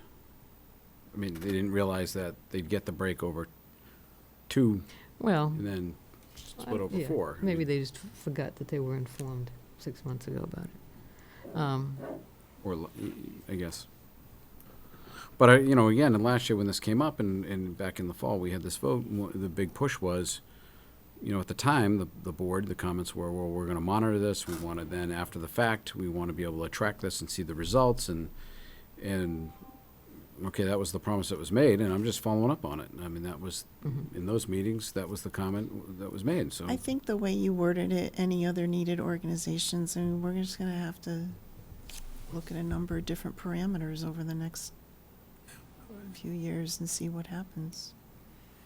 I guess, Needs more definition. so but at the that's end of part year the 1, what do I come back with for a report? That's what I'm unclear about in terms of what are the measurables, what are, you know, I'm just trying to put it into concrete terms. Because a year from now, we're gonna review these goals, and we're gonna say, okay, you're now through year 1 of a 5-year process. What am I supposed to come back with? Because I'd like to understand what that is in terms of how do I monitor? So if, I just don't know what it is, quite frankly. I'm being brutally Well, honest. I would want to know how many abatements were applied for. I would want to know Right. what happened to the value of commercial buildings in Chelmsford versus the rest of the state. But how do you attribute that to split tax rate as opposed to a general economy? Well, you wouldn't do it over we'd get Because- those results the first year. You'd Yeah. get the results the second year, the third year, the fourth But year. how would you know? For example, we know now, as we stand now, that residential values increased greater in the last calendar year, even with a split tax rate, than without a split tax rate. Right. Right, so. And you so- compare those to other towns. So Chelmsford, let's say residential rates last year went up 7.7. Yeah, but you're not, who are you gonna compare it to? I mean, you can't compare that to Westford, it's a very different town. I guess what I'm trying to, what is the objective measure? But for, in other words, but if we didn't have a split tax rate, the residential values would have changed differently, or the commercial vacancies? I don't know, I'm just asking because, No, I understand you're at what you're asking, but last year as the discussion went on, there was sort of this buy-in that, well, we're going to track it and see the results. And that wasn't the buy-in from the town manager. That was the Board of Selectmen who voted on classification. But yet the goal's being assigned to the town manager. That's what I'm trying to figure out is what is the board looking for me to come back with? Because I'm gonna be the one held accountable with 2s, 3s, whatever the numbers are next year in terms of attaining this goal. Well, I guess one way to look at it would be that we'd be looking for you for these numbers that Ken just mentioned, but then it would be for us to determine what the effect was. Is that And we'll do that. I fair mean, to say? the assessors will, they provide that every year and we'll Right. continue to do that. Well, I mean, yeah, like the number of abatements. Number of and- abatements, and- the and values. increase in residential And values. sales, number of sales. You help us interpret it. Yeah, and if you're going to interstate meetings, whether it's in Boston or you're doing Yeah. Middlesex 3, and you hear, well, commercial values up the Route 3 corridor went up 9.2%, Yeah. but they actually went down by, or they only went up 7% in Chelmsford. Just want to know that. I'm not Okay. saying that's solely due to the tax split, Right. but those are the numbers we'd want to see if over the next 2, 3, 4, 5 years, is there a trend in place and is it continuing, and are we counter to other areas? Are we in line with other areas? What's just overall what's going on compared to our peers? Okay, I guess I'm trying to look at, correlation or causation in terms of, and that's sort of what's alarming to me. We can gather and present data, I just don't know how you then draw the nexus in terms of, well, because the rate was split 27%, had the rate been split 48%, it would have been this. I don't think we can do that. I don't think we don't No, I'm have not the asking you to empirical extrapolate ability. that Or out. if we were split to 0%, it was a uniform rate. That's all I'm trying to say is, we'll continue to gather and present data, but I just, again, I just don't What I don't want want to to be off happen the is mark. the It's not promises going to of be last black year. and white is what you're, Sorry, go ahead. your concern is it's not going to be black and white. It's going to require some interpretation. I don't think you're gonna be able to, I don't think you're gonna be You're not even going to able know to. if you can interpret some of it. Exactly, yeah. But I don't. Everybody we will don't know interpret it the until way we they do- want to. until we look at it. Yeah. I mean, the promises last year, and again, I understand they weren't your promises, Right. was that these were going to be tracked. So now it's time. I want to start to find out how we, and I just going to need data, and the better, I can twist it. No, I'm just joking. I mean, whatever the data is, it is, and I just want to see if there's any correlation, that's all. So maybe we should identify the parameters that we're expecting to be monitored, so we have that full list, and we don't surprise somebody in November and say, oh, we expected to see this. We should have that available so Yeah, they you know need what to it select is your we're data, looking for. because otherwise you're gonna get, and 58 people changed their phone plans. I mean, I can give you a pile of data, what is it, like what specifically? Well, maybe that's one of the first steps in this, is to say, okay, well, here's the data we think we should look at and agree on that. I don't know if you're going to, Okay. Paul, in your mind, is there data you think we should be looking at? I'm not aware of data. I mean, we have data on what communities split the rate and how they split it, but I've never seen a study that shows, okay, well, the fact that the rate was split at 27% versus 15% versus 40%, that it caused or resulted in X, Y, or Z. I don't think you can do that. Well, then what are we doing? That's what I'm trying to get at, is what are we doing? But if you said to us, Ken, okay, in the last 7 years, out of the assessor's office, we saw X of commercial abatements in Yeah. 2012, 13, 14, 15, 16, 17, Yeah. 18, 19, and then we see what those look like. Yeah. Commercial values were increasing by this amount per year, Mhm. and you show us what those are. If you show us home values increasing by, so I guess maybe we do need to identify the data, but Yeah. all of that stuff to me would be But curious to see if there's any correlation, that's all. my only concern is I think they're probably more macroeconomic than microeconomic. That those values and determinations are probably born external to Chelmsford than internal to Chelmsford, is my concern, Ken.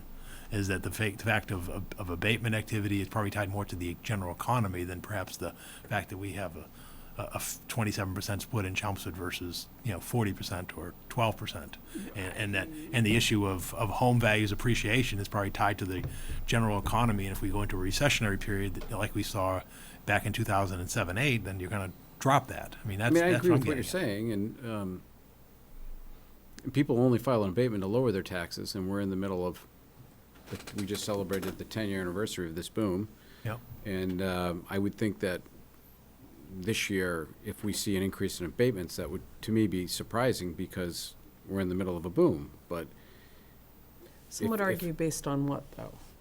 I mean, Well, that boom is not across the board. If you were I'm not gonna only go into looking at, but I mean, that's the macro versus the micro. No, I understand what you're saying, If you're only looking but- at Dow Jones, if you're only looking at the S&P, that doesn't actually, I'm not looking at that. I'm You looking at know. GDP and, unemployment rates, and I mean, you can but look at all, unemployment rates, if people are working 5 jobs, of course, the unemployment rate's gonna be you can low. argue that all day long, But the- again, the thing is that some of those are macro, not micro. I understand what you're saying, but I would still wager that in most towns, abatements this year are down versus 5 years ago.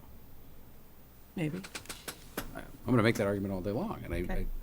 So then you're really asking for not just internal, not just Chelmsford data on all these parameters. You're talking about you want it. well, then I'm for just other curious communities. what's happening. He's saying it's outside, external to Chelmsford. Well, then what's happening in Billerica and Tingsboro, Well, I'm just Tewksbury saying and that you're saying that Lowell? you're asking for that too, so you can do that other comparison. Yeah, and we had those numbers when we were doing the split tax. They looked at all those communities. They Mhm. seem to have put those together pretty easily.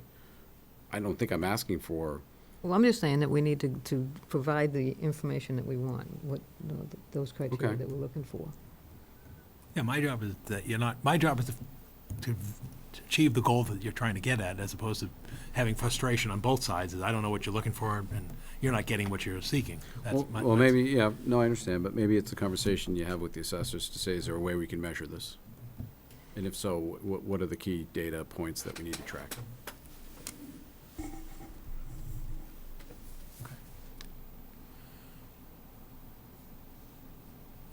4 seems to be on the roll. Any questions on 4?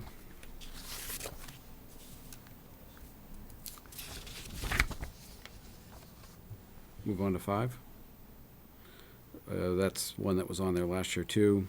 Egress on Vinyl Square, municipal parking to Watton Street.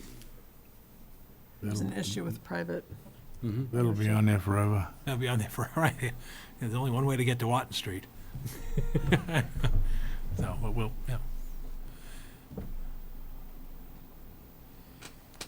6, which was strengthen the presence with the support for the town's economic development initiatives via, with focus on the crossroads at 129, along with the other areas of importance, help elevate communications about such initiatives and their progress. Effort should be given to vacant space and business amenities.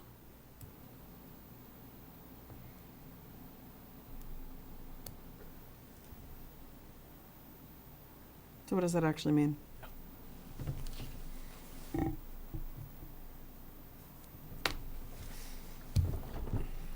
I would think from an expectation standpoint, you would have the Board of Selectmen and the town leadership involved in and have their presence representing the town in major initiatives.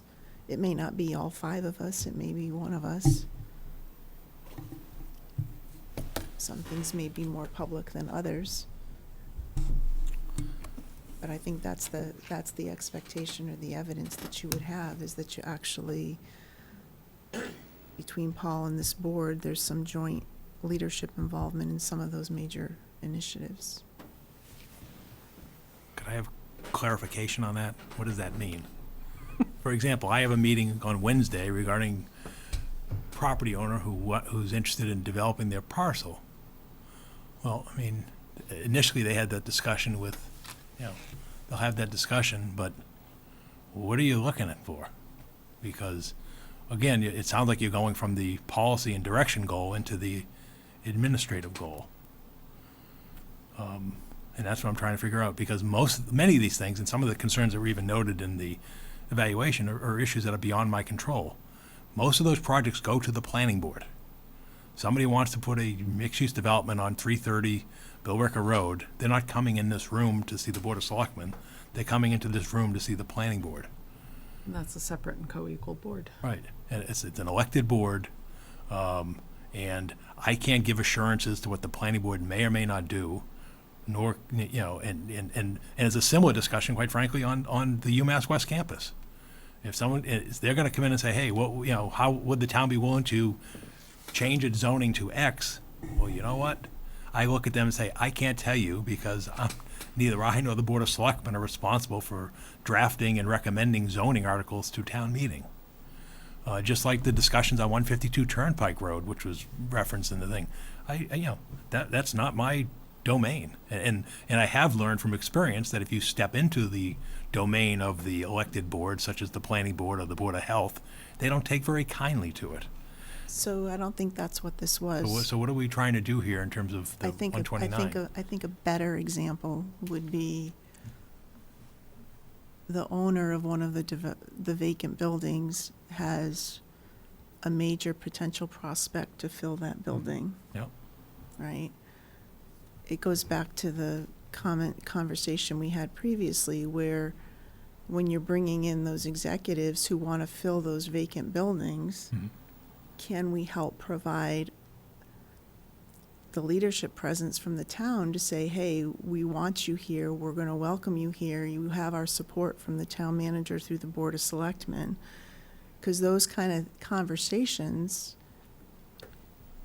I don't know at what level they happen now, but when we had this conversation before, it was, you don't want to have those conversations necessarily only at, the director level, because you're talking to CEOs of companies and things like that to come in. So can we help that effort on populating the vacant space Isn't that on Lisa's Route job? 129, for example? It's her job, yes, but, so I'll go back to just my corporate experience, okay? I brought the admirals in and I brought the generals in, but I didn't host them myself, okay? I had the CEO with me, or the vice president, or the general manager. And so when we had this conversation before, it was around, is there something that we can do to help strengthen that presence to help Lisa and Evan and Paul be more successful? So is this a And I question we realize need there's to other ask? things that go on that aren't in our control, and there's property owners and issues with that, but that was what this statement was about when we first started talking about So it. do we need to ask Lisa how we can best support her? No, you asked me how I can best support Lisa, because Lisa works for Right, me, not right. for the Board of Selectmen. Right. Okay. And I think there have been instances, and Ken, you've been in my office where we've talked to some property owners. So I don't think it's a mutually exclusive process. And I I don't but think I- the suggestion was that it is. But I also get conflicts from people in the EDC who want to be in the room when they're, right? I mean, come on, we know about it. Let's not kid ourselves. Who they seek a seat at the table as well.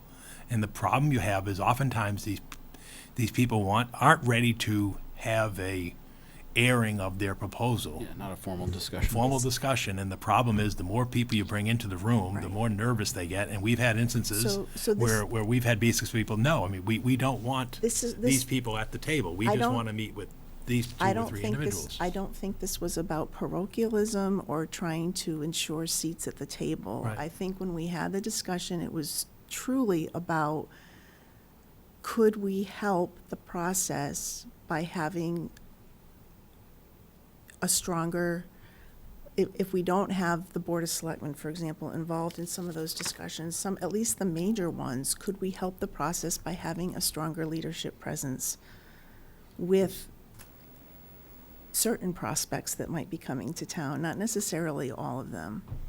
And importantly, too, is Right, there's. it's not about making sure we're at the table, it's about how do we help provide a more unified leadership front and a welcoming front, and to really try to help draw people in beyond what we're doing now. That was the thought process behind this. But the second And sentence it wasn't a here- critical one, The second sentence is just as important. yeah. To elevate the communications of these initiatives, because I don't think people realize what's being done. Or how so- much so that- good is So being that they don't done. realize who's involved, how many meetings are going on, and not details of what's being discussed, but just, to elevate the level of communication out to the public about the effort that's going in on 129, the effort that's going in different spots in the town. Because I think there is a lot that goes on that nobody knows about. So I have a question. The school committee has, at the start of every meeting, this awesome few minutes where they do good news. And it's a different school at each one presents what they've been doing. And I'm wondering if maybe what elevating communications about initiatives and their progress is perhaps having, department heads or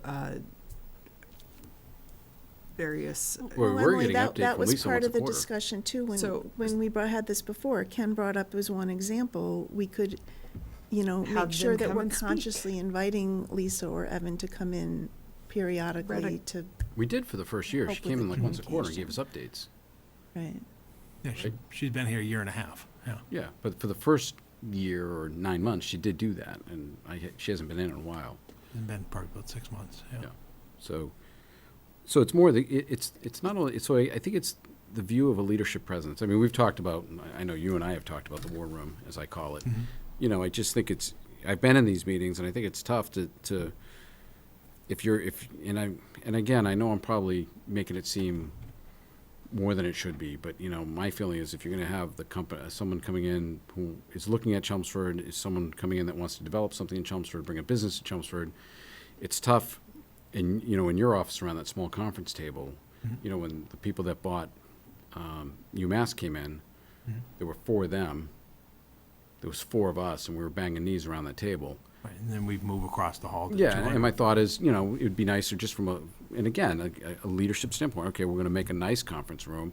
Lisa's got her office, she's got shovels crammed on the wall, awards hanging everywhere, and I look at her office and think, geez, if this was in a conference room, and I saw what you did to the gym downstairs, came out beautiful. If we had a conference room that looked, good and had that on the wall, I think that's all part of a leadership presence, that this is important. So when someone comes in to the town manager's office, they know about, we're here to help in any way possible, focusing on the vacant land on 129, in the vacant buildings to get, what can we do? Like, I want someone to feel when they walk in, to the 3rd floor of this building, we're here to help you be successful. What do we do?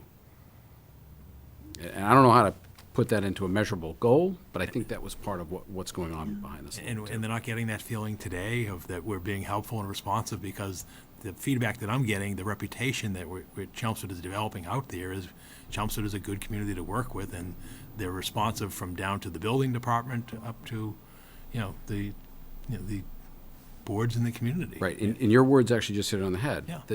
The reputation we're developing, Yeah. and that's changed.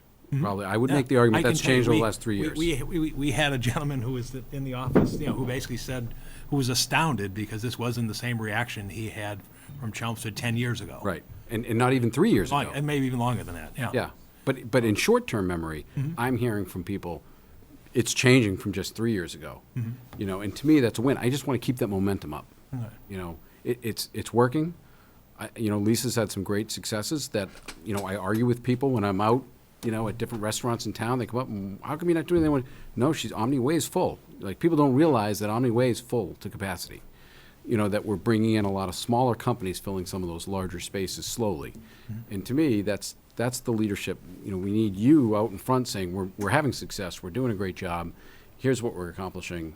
And I just, even on that's the the Route 40, communication. there was no, like, I felt like when the Route 40, when we were at the senior center, I saw Evan and I saw Mike up there, but there was no statement by you, no, I'm behind this, I'm not behind it, I think it's good, I think it's bad. And Because That's not his role. That's not, because that's a domain of the planning board. And again, the Route 40 committee was not a management or board of selectmen committee, that was a planning board committee. And I was very conscious not to wade into the waters of the planning board, because, it's very clear that that's not a productive way to achieve success. So does that mean, so if that's the case, why did Mike make the presentation? If it's not town management's office that's I'd involved? say it was in his office. The question is, we were very guarded on overstepping our bounds, and that in the domain of the planning board. And that exists today, which is why even when it comes to the drafting of zoning articles, it's sort of a hands-off approach that and that's what's happening right now at the planning board meetings, including this Wednesday night, is, they're developing this historic bylaw, and they're revisiting again the Route 40 committee on Wednesday. It's not emanating from this room or from my office or from this board. But yet oftentimes it sort of gets deflected to us as if we're the ones culpable for Route 40. And so that's, and so yes, staff does that. Evan is the staff to the planning board. And, when we provide support, but quite frankly, I think people, I don't think the community wants to hear my vision for Route 40. think they want to hear the vision of the elected officials who are drafting the bylaws and making the recommendation at town meeting on the articles, which in this case is the planning board. But again, I think what's going back to this thing is there is further definition of, again, when we're here a year from now, how do we measure, and there are no measurables, the two boxes are blank. And I'm just trying to get a clearer understanding in terms of what is it that we're looking to achieve, because I think basically in the shorter term, we tend to use discretion. There are meetings that take place with development in this community that Evan and Lisa are in, or Evan or Lisa's in, that and that I'm not directly involved. And then they Aware. come to me, and then sometimes I come to you. Right, I know, I definitely know the process, but Right, so I'm I just trying to figure out what it is in terms of the expectations and results that a year from now we can say, oh yeah, you missed it, or you hit it, or you partially succeeded. Because I think clearly the whole idea of goals is clearly articulated goals and clearly measurable outcomes. And I'm just trying to figure out, maybe Well, I think that's- it's more of a science than an art. Right, well, that's why I left expectations and results empty, because I'm trying to figure out, like, Okay, when the yeah. board came up with this goal, what were we trying to? But in my view, it's that second line is more important, which is elevate the level of communication. And I agree with you, I think there's momentum that it's built over the last 3 years, that this town is becoming more open and more hand-holding in these processes. I think somehow we gotta find out a way to communicate that and now leverage that to our benefit.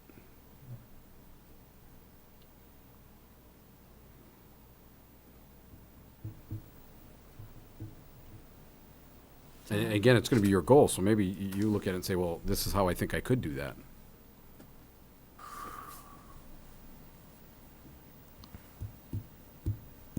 Like I said, I'm at a loss. I mean, I think we've been doing that. I think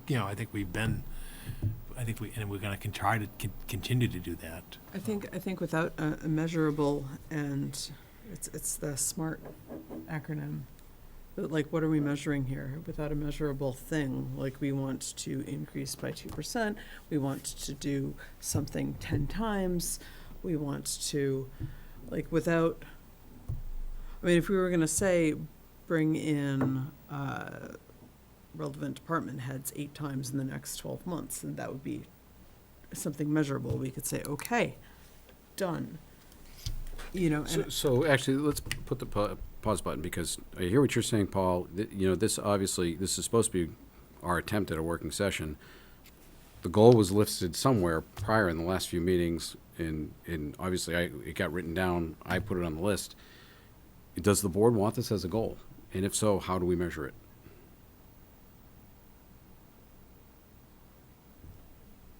I mean, I think it's one of those things, kind of like developing the budget, that you're always working on. Unless you have something very specific, I think it is difficult to try to put anything measurable. I mean, how do you say, okay, we want to have X buildings, we want to reduce the vacancy on these buildings by the end of this year? Well, you can't, I mean, Paul doesn't have. That's he can't- fine. He can't go out I and do mean, that. it made it on the list somehow, but if nobody on the board feels it's measurable, we'll take it off. So what I've heard in terms of measurable, and it may be measuring things we're already doing just to make sure we keep the pace or that we kick it up another notch. The things that I've heard are the involvement or presence in, helping to represent the town in major initiatives. If there's anything you want to identify in terms of helping to elevate communications, whether maybe that's making sure that we're inviting them in here at least once a quarter. I think that's the only thing we can do in terms of just using a platform where you've got something that is on Or provide. cable access, where you're giving them that space to have a presentation and a, hey, look at all the things I'm doing moment. Yeah. Well, I mean, for me, the way I would probably measure these goals is at each meeting, Paul maybe gives us a business update. 2, every quarter you have Lisa come in and sort of give us a business update. 3, I know, Paul, the EDC cranks out the marketing material for the business development. They're involved in how that process, they're involved in the branding on 129, but you do control the building, so 3 might be, give them a more elegant conference room to host meetings. Maybe those are your 3 ways you measure it.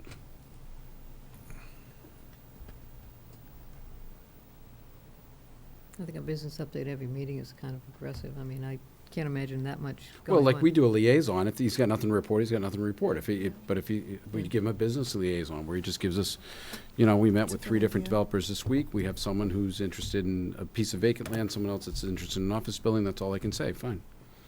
Can you give that? Because I know sometimes the developers are just looking around and it's a conversation that's never going to go anywhere. Like, it's just, Right, part of the concern I have is if the feeling is that they come and see me and I'm gonna report at the next meeting, then I think that's gonna keep them away oftentimes from coming to see me.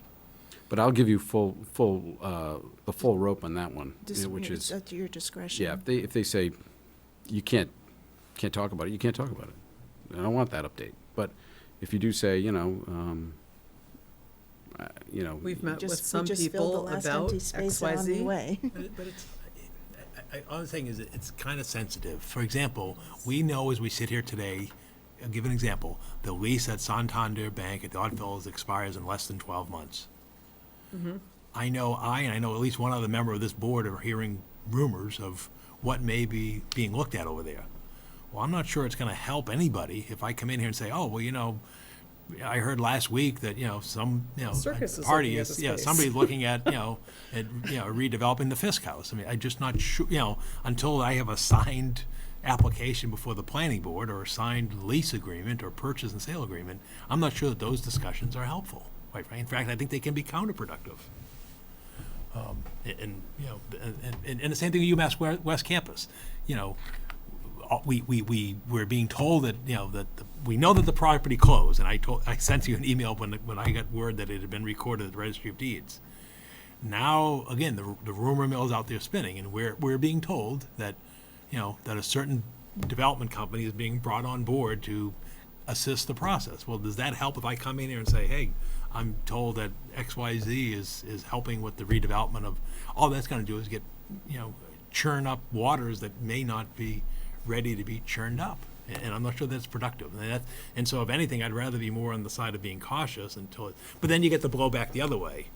Someone like Helen Blasioli is gonna come in, well, why didn't you give us a heads up that there was a plan out there floating around for the redevelopment of the West Campus, right? And she's gonna be, because we're trying to be sensitive to the neighborhood, but on the other hand, you also have to be sensitive to Business. people who are putting in significant engineering and investment and, environmental dollars into exploring possibilities. I mean, I'll give you another example. We heard today that there's that oil sheen on Summer Street, okay? And a letter was served on, from the DEP to the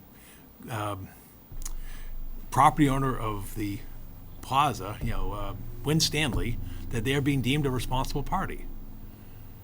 What is that going to do other than put that in the media and how does that improve the situation? I mean, that's literally what happened today. Was it 3 o'clock today? We got a notice saying, from the fire chief that DEP has served a letter of responsibility. And, John's in a butter there. He knows this is true.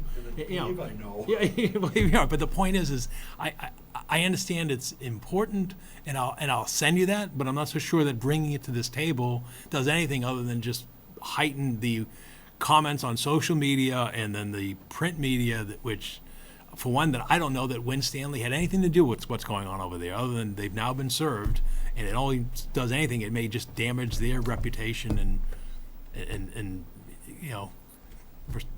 active. So I mean, that's the hesitancy that I'd have with something like that.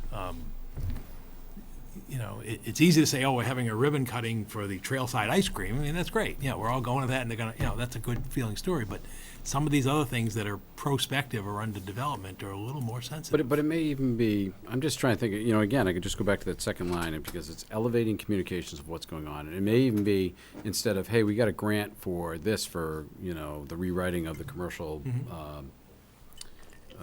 manual in the building department too. Well, we're applying for these grants, so we know that they're. Those are competitive grants often, and many of the times we're in a competitive environment with some of our adjoining communities. Well, you can announce it after the grant dates close. We've applied for. I'm just saying, I'm looking for the word to get out there so people aren't saying, "What are you guys doing?" Like what's Paul doing? What are the I want to see some results. But that aside, I mean, it's a board's goal. How much more, in terms of the town manager reports, do you want? I want the successes to be better communicated. Okay. And I'm not so- sure, So I think what that is going to involve is actually getting in, and I think, you know, when but when this we were wasn't only talking my about- goal. I mean, Right, this, I know, but I think the specific thing here was, you know, we have department heads, both our chiefs, our fire chief and our police chief are excellent grant writers. Evan Blansky has been getting some grants in. So I think having things, but that is specific. That is coming in, and that is a good news portion. That is, hey, guess what? And we always get those. We Why know not? yeah, those. yeah, we get those after we get them, yeah. Right. So do you want the actual people who do the grant writing all to I'm come saying in is and that- say? This made it onto a goal sheet. I don't remember being the driving force behind this, and I'm just curious, like, now I'm just sort of spitballing here, like, how do we measure this? And all I'm hearing is it can't be measured, so, Well, so this is As a this is- board, we this need is to the come up with- measurement thing. Do you want to have 8 presentations over the next 12 months or something, like any sort of it's specific not what I number? want, it's what the board Well, wants. So Ken suggested three you- things. Plural, y'all, do y'all Ken- want? Ken suggested three things. A business update at Paul's discretion as to what can or can't be communicated. Making sure that we get Lisa in here, or Lisa and Quarterly, yeah. Evan quarterly. Yeah. And looking at whether we can have a better conference room space for hosting businesses who want to come to the area. I threw out 3. That's what I Anybody have. else? And I think, that's what I have, I yeah. think Okay. that would be a good start. I think that's a great idea too, because I mean, that's a big impression, you know what I mean? Instead of looking like we're second-class citizens, you know? All I know is when Governor Patrick bought new drapes, he got hammered in the media for his office. So I'll do it Paul, in the conference room. I told you personally that if any, I'll fall on the sword that this is I'm pushing for this. And it's only because I go, Wants new drapes. And the governor, You don't have to spend 13 million. Governor Baker refused to sit and use the office. I remember when he came in there. But anyway, I understand. but I We'll go get into it. a lot of boardrooms. Yes. Every week I'm in a different boardroom. And when you walk into a building, you know who means business and who's Right. almost out of business. Yep. I don't want someone coming in here to talk about what they want to do in the town and In the midst of filing cabinets. yeah, and have, you know, a limited table that's chipped, not enough chairs around the table with 5 different styles of chairs. And, you know, no coffee, just, you know, hey, what can we do for you? Have a good day. Here's the door. How much does a coffee cost? Since we're looking at. I don't think you have line items coffee here, and do you? budgets. No, but it Yeah. sort of helps us say that we can't afford to give them a tax break. They look at this palatial office, they go, like it's the UMass president, they're gonna say, oh, you not get all an kinds of office, money, it's a- give us some. Put a door donated by, Yeah, yeah. There you go. Ken LaFave. Ken LaFave? no, John Harrington. Okay. I think we spent enough time. And it doesn't have to be lavished. No. I'm just saying something more presentable, easier to communicate so that you're not like, you know, like I said, 8 people around the table where you look to the right, you can't see the 3 people sitting next to you and you have to lean, you know, to have a conversation. You just think if the table's a little bit bigger. We are sensitive. Oftentimes what happens, you probably know that, more people show up than you're expecting are gonna show up at your place, then you're like, oh, wait a minute, we better grab a couple of chairs. That's usually Yep. how that occurs, but, all right, we'll get on it. Anybody else want to give a goal? I mean, I think that's enough No, of that. I think that's. all right. 7, I know wasn't mine, so I'm not even going to go down this road, but develop and initiate execution of a communication enhancement plan for the town and its residents. Yeah, we're working, we're already on the new website, that's already in progress. The social media one, I don't know. I mean, I remember this board specifically regulating the use of social media. Previous board, George remembers that, and Pat, I know. And you know, that's a challenge. Well, I I think think, when I you think look you're at- putting things out there just in terms of announcements. I mean, and that's all it is. When you look at other towns that use Twitter effectively, it's regular tweets. People follow it, and there are both nonsense things like, "Hey, look, we found this cute groundhog. Let's name him Chuck," Yeah. versus, you know, "Hey, there is a fire at XYZ intersection.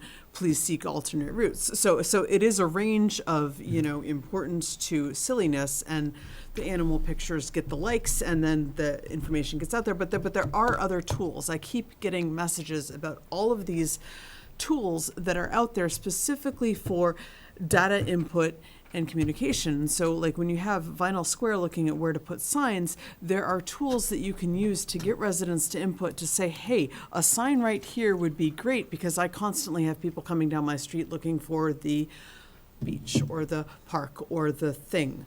And if you use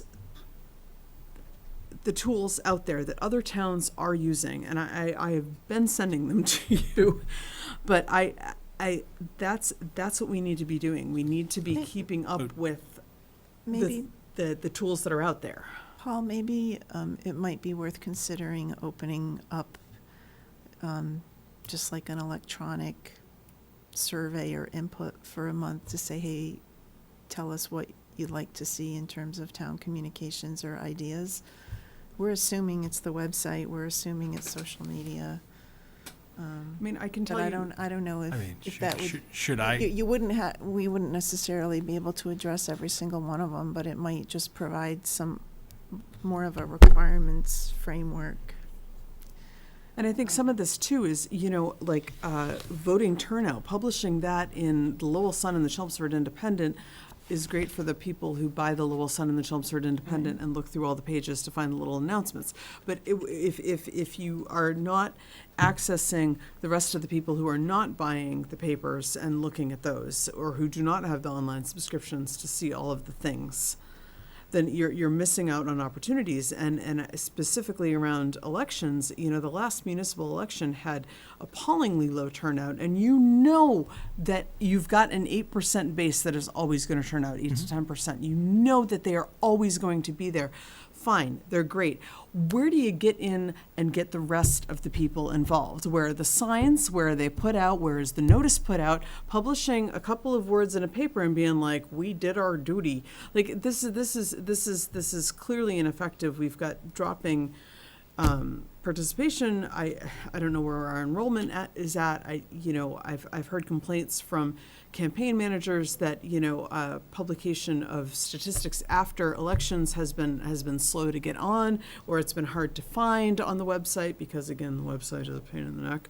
But I think that there are ways to improve our communication platforms, and I think even things in terms of around elections, we've got real estate in the triangles. You can put up the traffic signs. You can do things to increase awareness, but when you have people calling up and going, wait, hold on, what are you doing? There's an election. When's that? Well, it's tomorrow. I mean, it's there's a.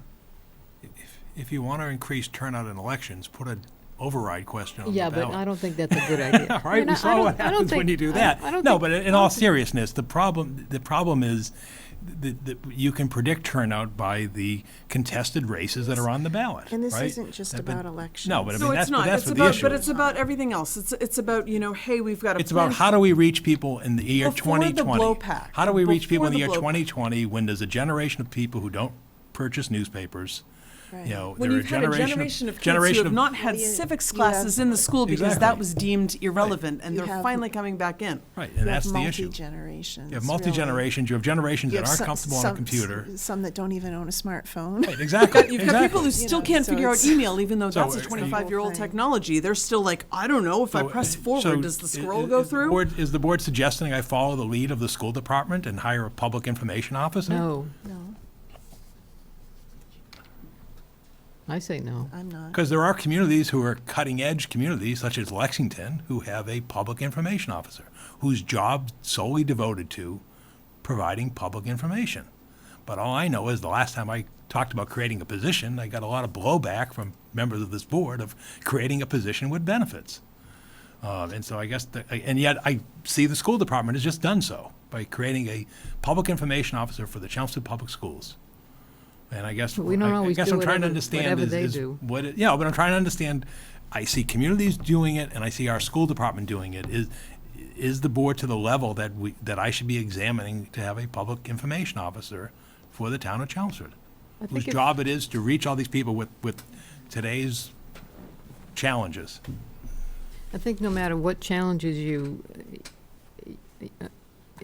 go overcome, there's going to be another challenge to come after that, and I think it's going to be almost impossible to keep up with whatever new technology that comes along. I think to some extent, it is the responsibility of the residents to locate the information that they need, and if they can't, then they need to tell us where they look for it. And maybe like what Virginia said, how, maybe ask some residents their, How do you Right. prefer to I communicate? mean, we did that survey, remember, a few Yeah. years ago, that did indicate where people get most of their information. Maybe we need to do something again like that and find out where they do look first for information, or where they would like to look first for information. I don't think the answer is responding to every Facebook post that we see that Right. mentions anything having No, to do that's with dangerous. Chelmsford. No, and Right. no, absolutely not, and especially because Facebook has a fairly Well, and specific. fill in anything else, Twitter or Snapchat again, or when- Instagram or whatever. You don't Snapchat from municipalities. Oh, good. I'm glad you told me that. I'm just giving an example. I know, but there are tools out there, and we're not using them. Like, you have information gathering tools, you have platforms, you have even websites and surveys that can be set up to get, to get resident input, and we're not using those. And so when you complain about blowback because all of a sudden a plan has been presented, well, if you'd set something up a couple of weeks prior, you could have had that data, you could have had that information. And, me finding out about it 2 days after it's published from a friend who works in a town that is more technologically aware and adept, that doesn't help either. And I send those to you just as a, hey, next time, perhaps you could use this thing because So it exists. we can't do everything all at once. No. So maybe one way to approach this, I mean, if you think it would be worth getting input from people on how they prefer to communicate, it was just a thought, not necessarily direction. But then to just come back and say, okay, well, we've looked at different things, and here's what we're gonna prioritize doing this year, and we agree on Right. that. I haven't chimed in at all, so now I'm going to, because I figured I'd just let everybody run with this one. So my feeling is, like you just said, the website, Yeah, I mean, I'm on the website every day. I think it's it's tough. cumbersome. It's very cumbersome. And some people call me and say, "Do you see the planning board meeting last night?" Or maybe the zoning board of appeals or concert. No, I didn't. You should go watch it. And I go to find it. I can't find it, and I'm pulling my hair out like, where the heck did? And it might take a day or two for it to get up there, I can't find it for a day. I know you're shaking your head, no, Mike, but Well, it's usually on Chelmsford Telemedia. It's not, we don't always have a direct link. yeah, but a lot of times there is a link somewhere to some I mean, past. if I'm Googling with YouTube, does that count as easy access? Let Ken Okay, so finish. what's the Go point? ahead. So I think upgrading the website, because I know a few years ago we got an award for having a great website, and then we revamped it. Right. Right? So, why continue doing what's working? So, and then I think, so if that's goal number 1, 2 is a survey, and then 3, I think if the website is working correctly and if there's a smartphone version of it that you can click on and say, okay, what's going on in town, and you see maybe, corner of Dalton, Stedman, heavy construction, this week. Prom pictures in the town common are going to be Thursday, or, Evan does a pretty good job. Whenever there's a little piece of EDC news, it goes up there, But So I think that type of there stuff was is. an element here that we're not addressing when we first talked about this, and that was, how do we help to be, is there a way that we can be more proactive with the communications? So for example, if there's gonna be a zoning change on School Street, right? The law says we gotta notify them 2 weeks before the public hearing or whatever.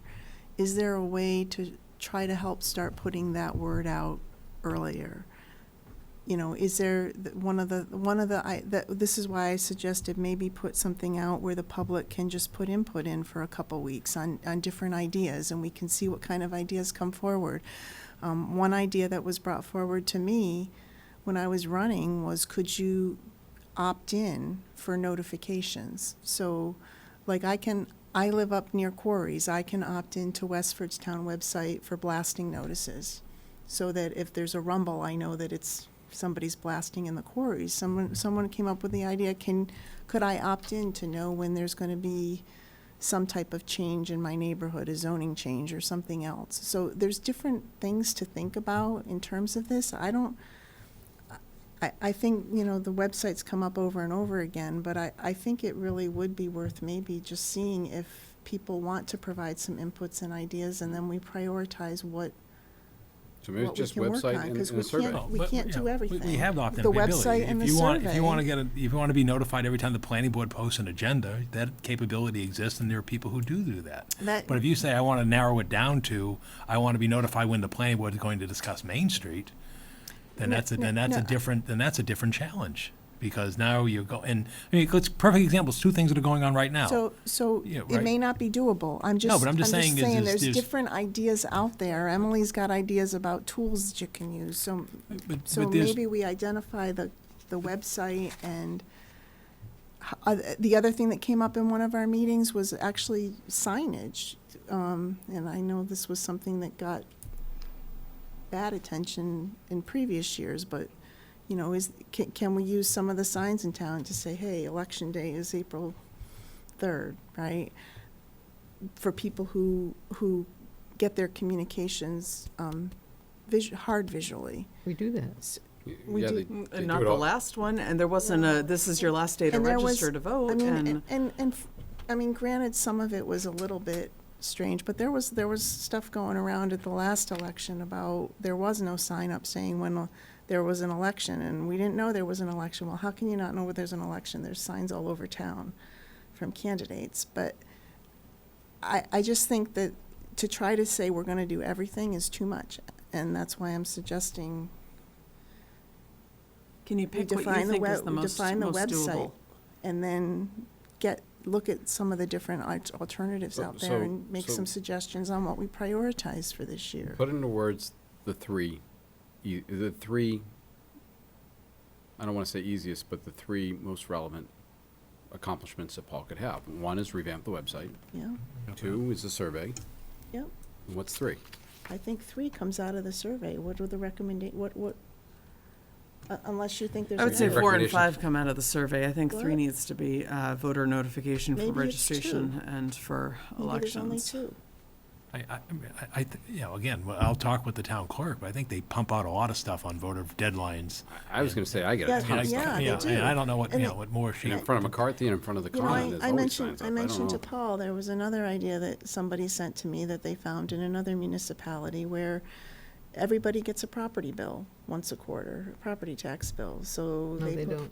Oh, okay, but they put, you You know, don't get a one- property one- tax bill? One town put No, I'm saying not flyers and everybody something does. that goes out every, It- Put a Everybody flyer, does. your water You bill. might get a property tax bill. okay, your water bill. If you're at rent, It's kind of irrelevant to what I'm saying, but the Yeah. idea is that, you know, there's different, for people who only communicate with their mail and not with email, you know, they say you have to communicate something like 8 different ways for it to hit everybody. So I think for us to try to define everything tonight, it's just not practical. But I'm just So, concerned that so they're- maybe the 1 and the 2 are the website and the survey, and then we look at, And maybe this is the sort of thing What where Paul ideas needs a you have couple of and what weeks to other sit ideas down and come out of figure the out survey. what is actually actionable. Well, Right. there are things that are actionable. My concern is when the rubber hits the road, for example, we know as we sit here today, two things are going on. The planning board is updating a master plan with a committee that's Yeah. gonna have recommendations. We know that this week, the planning board is gonna continue to discuss Route 40 zoning. You know, and we know that the UMass West campus has been purchased and that somehow that somebody's gonna come forward with a development plan. My concern is when those things come to material of a plan for Route 40, a plan for West Campus, and a master plan for the community, you're gonna get that natural pushback of, we didn't realize that these things were taking place. And the problem I'm having is how do you engage people early, which is what the board is seeking? How do you engage people in the development process as opposed to, we now have a concrete plan that we're looking for feedback on? Because at that point, then it becomes, it's being rushed, right? I mean, those are the famous Or words. there's a How do you want conspiracy. to, how do you want to defeat something in the town? Oh, this is being rushed. And the problem is, but if you don't have something concrete for people to come off of, then you don't get the engagement. Just sort of like having the abstract, public information session of, well, we're looking for feedback, and the best way to get feedback is to have something to feedback from. And I think that's the concern that I have, and that's what I've seen in practice is, and then what happens is, somebody gets vilified because an earlier version of a plan was sort of keeps getting hung around their neck, even though that plan was not, the current plan of what's being proposed. So anyway, we'll work on it. But I think it's a challenge of. Well, you definitely know 1 and engaging 2. people. Yeah. And Yeah. we'll work on 3. Yeah. Maybe it's 1 and 2, and then we mull about 3, and when the survey results come out, you have your 4 and 5. Okay. Anybody else want to discuss that? 8, continue work with residents and in the state on traffic concerns across town with consideration to more formalized and routine communications, allowing public input and coordinated communications on status of issues. Again, it's communications, but Yeah. we're, Traffic. I think we're on that. yeah. I think you have the, Yeah. and I think you know how to measure it. Mhm. We now have the baseline. Yeah. We have the report, and now we just sit back and watch what you do with it. Paul, I have, a friend of mine through the LRTA board, right? He represents Tewksbury, and he's the head of the DOT, Yeah. Division 4, 5, whatever it is, yeah. And he's gonna come out and look at Princeton and Richardson. I just, if we have enough people aren't interested, I don't wanna put the guy through but he was willing to come out and take a look at it. And I've had so many people request, at least special times to have the lights working there. Yeah, it's all a traffic signal at Princeton and Richardson Road. Yeah, I think we're actually doing traffic counts on that as well. Yep. To, see if that's viable. Yeah, thank you. It's a tough intersection because it's Yeah. downhill and you can't really see it. You're from- blind looking, Yeah. one way. Okay. But there's, all the school buses go up there. It's, Yeah, it's tough to get out of in the morning. they might help someone cut through too, who knows, All right, so we're good on that one? Any comments from the board? No. 9, identify and execute measures to help assure maximum participation in the 2020 census.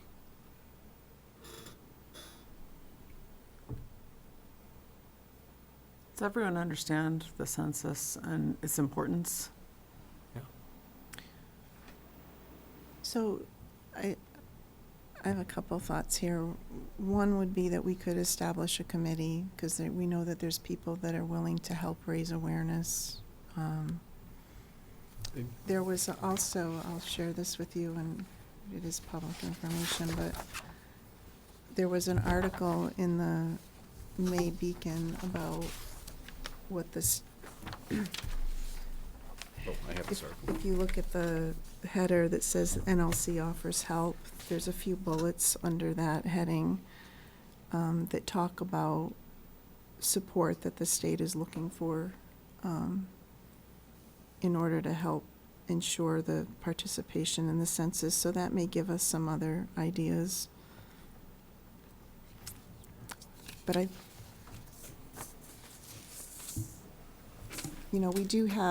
we have people that may not understand the importance of filling the census out. We have homeless people in Chelmsford. We have different generations, different nationalities. So I still felt that it was important to just have some objective around trying to help maximize participation. We're never going to know whether we got 80% or 100%. But we you do on the way. They do we give will status know. reports of response. They do have, they will give, because we went through this. But we could set the expectations more around what are the actions we're going to take to try to help maximize that participation. That was my thought process when I suggested putting this one on.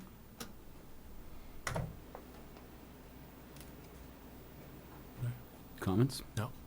Does it make sense? No, we'll work with the clerk's office and, with a complete Yeah, count. because we had a committee. committee in Yeah, 10 2010 years ago. Yeah, and complete count. reached out to, churches and Mhm. other Yeah. organizations to help Okay. get the word out.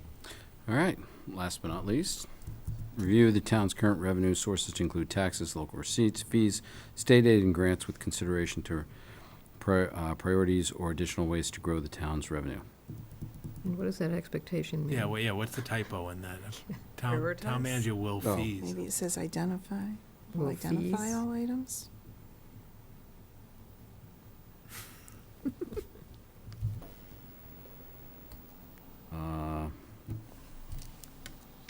Maybe it's supposed to be review. Okay. Okay. To go back and look at what I cut and paste Okay. into that. Mm.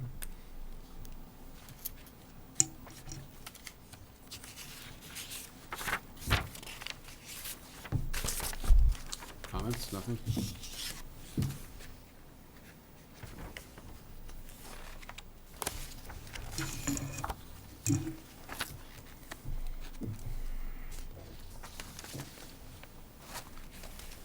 All right, Is there a so, measurable thing? Or is that just generalized?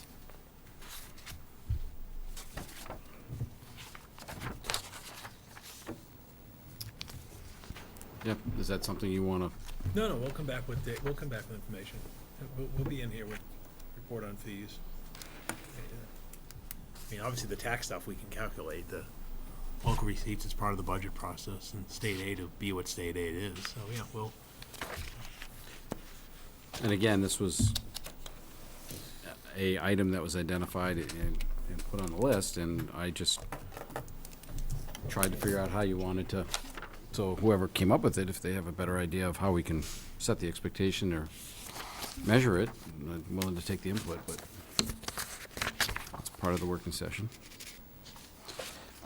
So, how do we edit this, as far as, I took notes, but I'm sure all of us, we all took notes, and Just for clarification, is the review process next year going to be the form that we use this year on like behavioral and cultural things plus the goals, or just the goals? well, when we did that review form this year, There wasn't any place on this year's to actually say whether or not we achieved our goals. Unless you worked it into the categories. I do know on the, well, we didn't use this, yeah, we did. We put this form out last year to be used to evaluate them this year, but we didn't put the goals on this form last year. Right. Correct, we referenced the goals that The we goals had in come there. up to. Yeah. So they weren't laid out last year that way. At the end of this, it did have, you know, the goals to be added for this year. And you know, my feel is that the goals that were laid out here basically become this last page that we didn't use last year. but we never tied back to My- the goals that My you set a question year is ago. measuring, so now it's July of next year. No, we did. We took last year's goals, and we went through them and said accomplished, not accomplished, and we crossed them out as we went. But it's not on this It's not on form the that we review, put up though. tonight. That's true. But in last year's review, we did say, reference the goals that are listed on the website for the town manager. Yeah. So I guess the expectation was that we would do them that way. I mean, maybe we need to do them a different way going forward. Yeah, because the way we did it this year is when we got to the end of the year, we took out last year's goals, Mm. and we checked off the ones that were done Right. and were ongoing. The ones that were ongoing rolled onto this list, but you're right, it was not attached as part of this review. So again, I'm looking for any input you want to get. How would you like to do it next year? Well, I'd like to kind of revamp the form, the review form, too. I mean, I think there's on some of the categories, there's way too much detail as far as what we're supposed to rate Paul on, and some things that we don't see at all. Yeah, there were some of those, I will say, there were some Unless you're categories in there, the two or day-to-day three. operations, Right, you yeah. don't have So, I mean, I'd visibility. like to take a stab at that and maybe reduce it to like Fine. maybe 2 per category instead of having 13 on one category that we don't know anything about, and then having 3 on a category that I think is I critically think important. two's kind of thin. Well, we'll see. All right. I didn't say 2 overall, I mean 2. No, 2 per category, but I think 4 is. Well, I think it feasible. depends on the category. I understand you're 13, and some of the feedback I got from everybody as I was compiling this was, I don't have the insight to answer that. Right. So there are, and I know which questions they were, that, 2 people said I can't answer that, and another question, 2 people, and I agree, we just cross those off if you don't have the insight to see, to do it. But, so I don't know, I mean, again, that's the benefit of to schedule a working meeting, but if you want to stab at it on your own and then bring back recommendations for next year, whatever you want to do. I think even if you do that, you still have to come back together and have a work session because it has to be compliant with open meeting law, which means work sessions for for situations like this, where you have a document you're trying to put together. Right, I So- agree. It should be done in a meeting. Doesn't have to be I mean, like you said, this was kind of an hour and a half work session as part of this meeting, which, Mhm. you know, I don't think we would be, I don't know, maybe we would be as extensive on some things like that, maybe not. Maybe we could pick one or two per meeting. Well, I just, again, it goes back to, last year, I remember the discussion was, we need to come up with a more insightful review for Paul. So I You walked, did a lot of compiling. yeah, and I walked away, we went and I looked at a lot of towns, tried to come up with these summaries, put them in, and then it was like, I brought it back and said, here's what I came up with. Great, that's what we're gonna use, and it got put in a file for next year. Right, There was, nobody looked there was at no it work till it was session. time, yeah. So then it was, okay, well, we need to update the evaluation process again this year. So great, I tried to do a more, All I was asking was, is the evaluation process, the form that we use this year, with the goals added, so that we're measuring against goals as part of the evaluation? Or, I would say the answer is yes. yeah. okay, But we should probably put these into one document so that it's right. one clean document for next year instead of having to go back and review two. Does anybody want to take a stab at that, or? Whatever, I can if you want, or, I mean, I did take some notes, I can update what I remember from each of them. That's fine, and I have notes too, so, I mean, want to try and send it back? Okay, I mean, it might take a few meetings before we get it all finalized, but that's okay. Paul, you'll get everything in October for next year. Yeah. All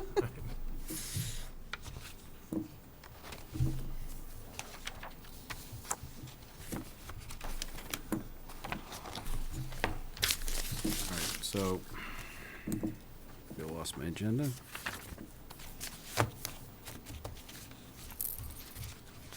We're at liaison reports. I got it. All right, so with that, we'll do the, any liaison reports. Who wants to go first? George?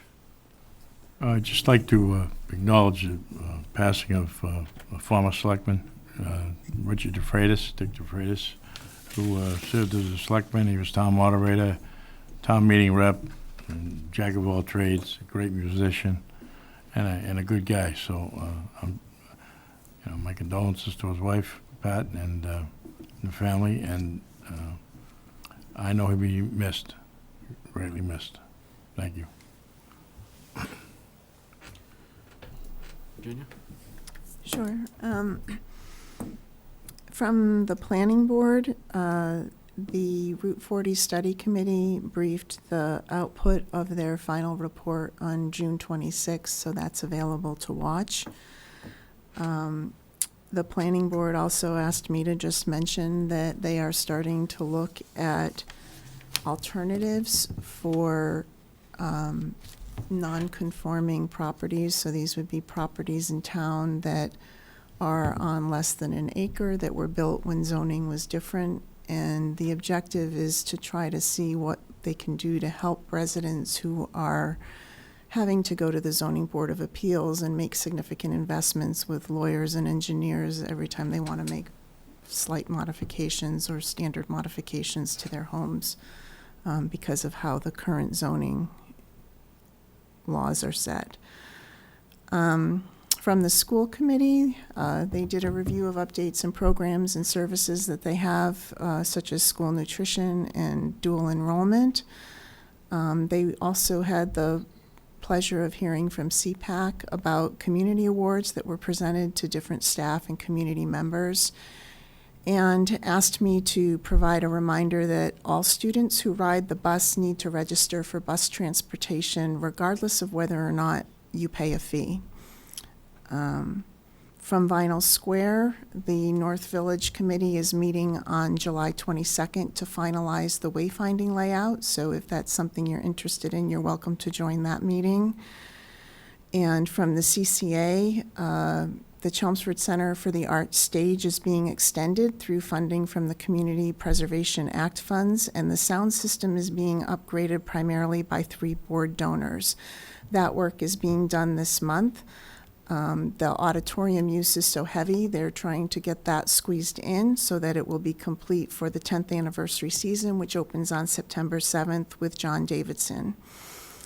There are 2 summer camps at the CCA this summer, the Lacasse Flute Camp and the Applause Academy. And they also have the Joy of Paint single session guided painting class and the last Friday of the month open mic nights. The Jazz Jam is taking July off and will be back on the second Sunday of August with Joan Watson-Jones and her band. And more information can be found at chelmsfordarts.org or on their Facebook page. Thank you. Really? So the recycling committee had a fairly lengthy meeting with a presentation by Julia Green, who is our state DEP regional recycling coordinator for Northeast District 3. The state is in the process of revisiting its 10-year solid waste strategic plan. Under the current plan, there was a goal to reduce solid waste disposal per capita in the state by 30% by 2020. So far, we've only done 17%. So I think that's. I know that corporate producers have to reduce more, significantly more, but residents too. I think we all need to be thinking about reducing the amount of waste we're producing and reusing, and making sure that we're all doing our part. We are at or near capacity for most landfills and incinerator facilities, which is why your trash pickup may be delayed. It's resulting in us exporting our waste to neighboring states to be buried or burned. Soon municipalities may be required to compost as well if they're producing a certain amount of food waste. And a lot of this is becoming more urgent because of recent decisions in Asia, not just China, but other countries as well, to reject most U.S. recyclables.